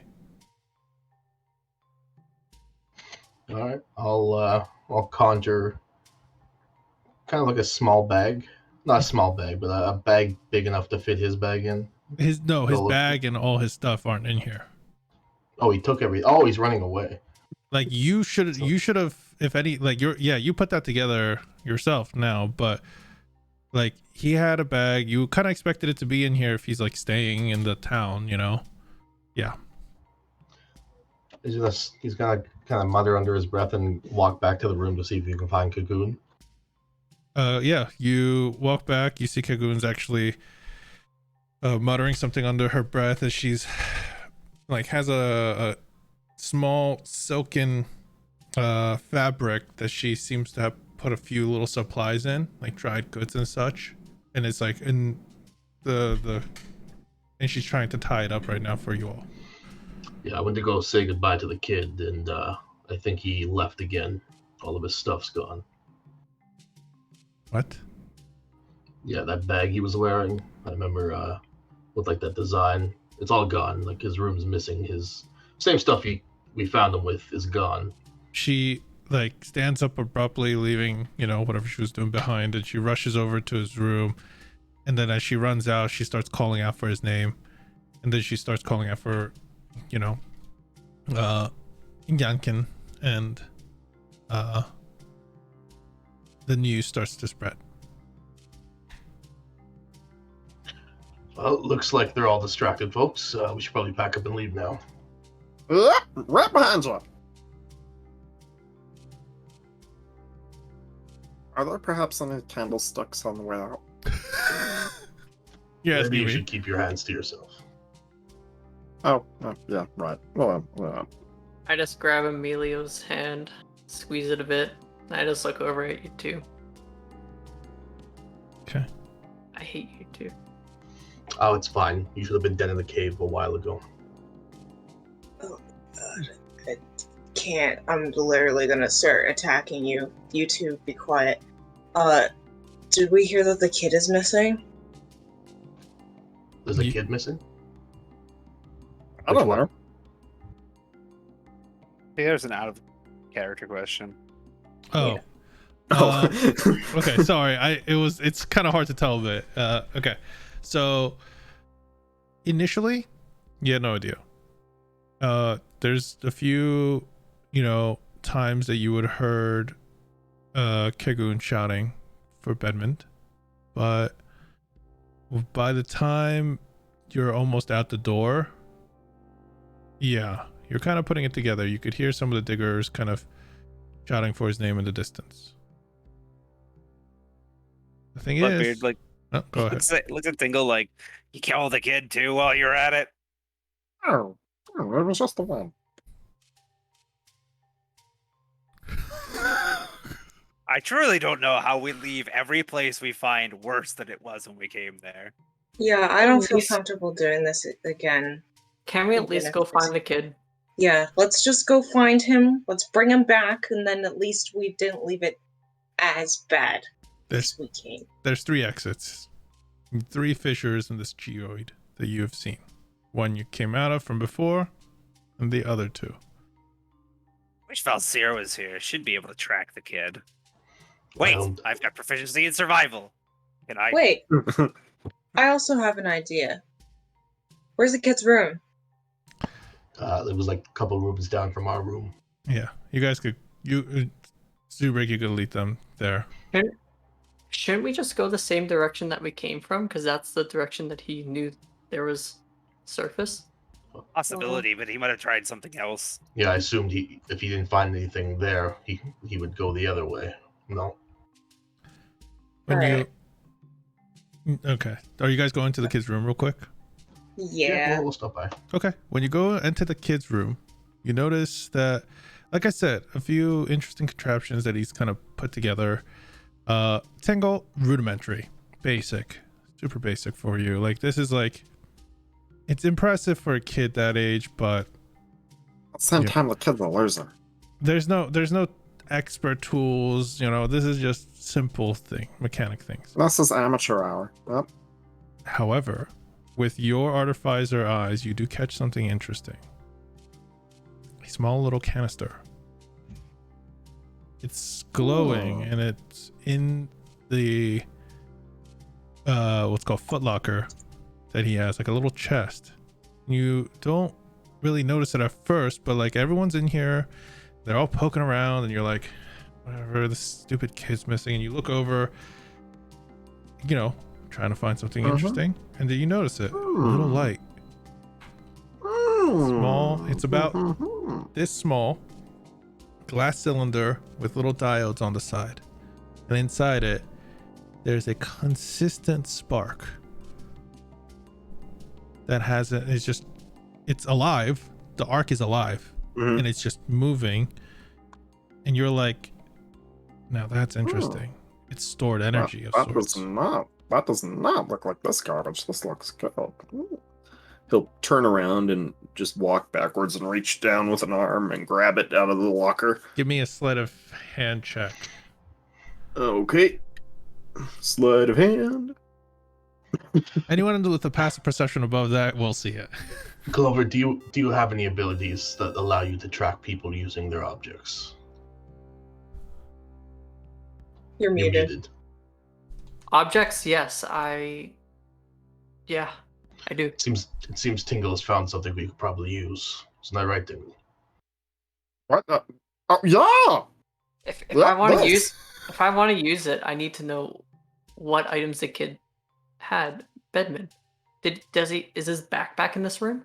Did he take that? No, he'll point to the trunk on the floor. I assume that's his clothing trunk. It's pretty much empty. So he must have his backpack, right? Yeah. Okay. I'm gonna cast locate object. He couldn't be more than. I don't even think he'd be outside the town at this point. Okay. Those little legs. I will say a bit of time because you guys had to gather your stuff up too. Yeah, a little time has passed. So you're just casting it, not oh, it's not a ritual. No. Just only up to 10 minutes. Okay. You described the name, so you know the name because it was identified, I believe, right? Yeah. And when you concentrate on this kind of weird spider-like backpack that the kid had, there is within 1,000 feet of you. How far is 1,000 feet? Can a kid get away 1,000 feet? It's like with 500 feet twice. Thanks, Dylan. I forgot how to do basic arithmetic as a civil engineer. I forgot. Sorry. I should bring you along for my exams. Anytime. Sorry, I felt like that got a little too rude at the end. This spell you Well, can look at. You crossed the line when you said arithmetic instead of math. All right. You don't feel it. He's gone. Okay, well, we have 3 exits to choose from. How many times can you cast that? He was 3 booking, more by the way. times. Or, Tingle, first, I want you to put that down. Second, Okay, sure. Emilio shape changing into a wolf. Or Oh. wild shaping. Interesting. The pea Okay. smeller, yes. the pea tracker. The pea tracker. In return. All right, Tingle. Do you actually place it down as Amelia changes into a wolf? Emilio's like watching him. Well, you're Really changing, and during that time, it's hard to. Yeah, tell. you're Tingle's pressed it. anamorphing right He's now. watching. He's watching him put it down first. Oh yeah, that's As fine. Tingle's bending down, he has a slot in his armor pop open, and an object that looks very similar to that pops out, and then it explodes when it falls and touches the ground. And he prestidigitates a trinket Like kind for of 6 seconds. yeah, like behind the clothing where it's visible for a few seconds, and then just Is prestidigitation verbal? yeah. Oh yeah, so he's saying, Well, let me just. Give me a sleight of hand check, okay. just Should be a flat sleight of because mouth check too. the verbal part is quite visible, but the way you're implicated doing the object thing is very sneaky. Okay. 16. Passive perception beat that. I'll give Emilio active so you can actually roll perception roll right now because you said you were looking. Yeah. Because if you beat it, then you'll have to put it down. Or maybe you won't. He can't fucking roll tonight. What's I your- have not rolled over like a 3. So if no Roll one's a passive bunch of perception, dice at once. if no one's passive perception is higher than that, I just want to see. No. okay. We're Then- just gonna see. Tingle, you gain a little. What is 115? Oh no, actually, That's not bad. That's That's not bad. That's not bad. I thought that was a 4 and a 2. But yeah, you have this little thing. Just write in energy cell. Okay. You can, if it's magical, you can identify it. If you know, maybe it's not, maybe it is. Who knows? We'll see. Yeah, I'll figure it out Yeah. tomorrow after I've set my new spells. All right, Amelia, you changed into the form of a wolf. You saw Tingle put it down. What? It's true. You No, saw no, I'm just because You we saw him said put it down, but if it's still not there by the time he's done changing, then something has gone No, wrong. Tingle put it down Okay. and then he stepped on it and I- it exploded in some sparks.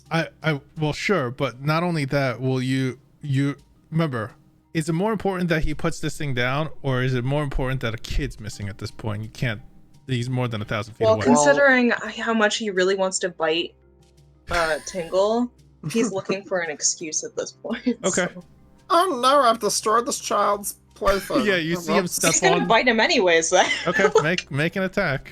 Make an attack. So bite Tingle. What the hell how do I bite Tingle? Roll a d20 and I'll check a wolf stat real quick. feel like our time could be better used at this point. He's gonna bite you next. It is a- Emilio's trying to gum my legs. It's a 17 I'm to hit fine you, with this, Tingle. Tingle. No. Guys, I think Emilio's gone crazy as a dog. This He was all a lifts his play. leg. This is all a Next play for to- Emilio to get near your ass to see if you actually pooped. Yeah, it doesn't smell clean to me. Probably not. He probably hasn't bathed in a while. Yep. No, he's just gonna lift his leg then and take a piss on him. And Tingle After hurriedly that steps stuff. away. he's gonna chase him with the bee. Goodness. Oh god. You're testing him during a very high tension moment. All right, Clover, let's go find this child. It seems some of us don't care. Tingle might After not he's care if done a child's peeing- missing, hold on. but After he's done peeing, he'll find something that he can like get the scent off of. Yeah, there's some clothing that's left behind, so you could, you know, get a scent. Give me we a stole some stuff from this kid's room and then Emilio peed all over it. what's your wisdom score? Get on you. 2 plus 2. +2. I believe with beast or the wild shape forms, you actually use yours. I believe your Mhm. stats. Intelligence, wisdom, and charisma. Yeah, it's just you get the ability of the creature, so you can make a perception check with advantage. And I'll give you an added bonus because, in my mind, because you have a piece of clothing. Okay. What is with my rolls? You. Wait. Never mind. Guidance. Huh? Never mind. He ain't gonna guide. He's The fucking one that can't roll over now an 8. all right. So you take a big whiff. You smell that he's been around here. Obviously, you know his home. His home's confusing. There's a lot of smells for him all over the place. So you step outside, and you get a. He's been around back and forth. You follow his scent. Then By the way, he would have brought that piece of clothing yes, too. yeah. just in You case. guys would have brought the clothing. Now a bandana around his neck. Oh, that's so cute, actually. And as you're trying to catch the scent, you all decide to go kind of to the further edges of this village, near the walls, and you check the two. Nothing. The one you came back from, the one you guys arrived from, nothing too. Like it's very old. It's an old scent that's faded quite a bit. The last one is the one that you guys already been to. The one, yesterday. I believe it is the way to the Twisting Halls, where you guys went hunting for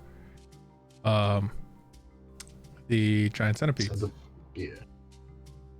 You ran out that way. Alright.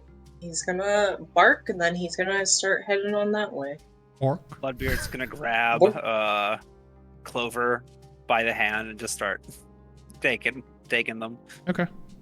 As I'm looking back as I'm getting pulled along, poisonous centipedes. You need a Start light, back. Clover? I'm just ignoring you at the moment. Shouldn't have told him they're poisonous, just let him die by one. Okay. So you guys run in to the Twisting Halls after the young Svirfneblin boy called Bedman, and that is where we will end it today. We didn't even get to the map that I planned, man. but it's okay. That is okay, because shit like this happens.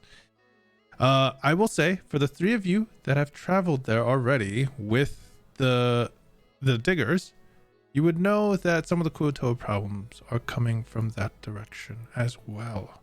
Deeper in the twisting halls. So they might be in a potential danger. Either way, thank you, any of you that are watching, for watching us. I believe Bearman followed, so thank you to that. And let's do the thing that we're going to start doing start doing today, I guess. Anyone that's watching in chat, feel free to vote who gets inspiration and who has to do the recap for next week. It's the same thing. The person who you loved the most this episode. Either RP or something, whatever. Please put your votes in the chat. Let's see it. And yeah, whoever wins gets inspiration for the next episode, and they have to do the recap. All right. Also, Tristan, I'm sorry if I didn't give you enough rolls to use your inspiration. It's all good. I had good rolls tonight. I didn't need to use it. You did have some good rolls tonight. Mm-hmm. Ooh, I see 1 Zubrick and 3 Emilio so far. Okay. You could probably actually make like a poll. I probably could.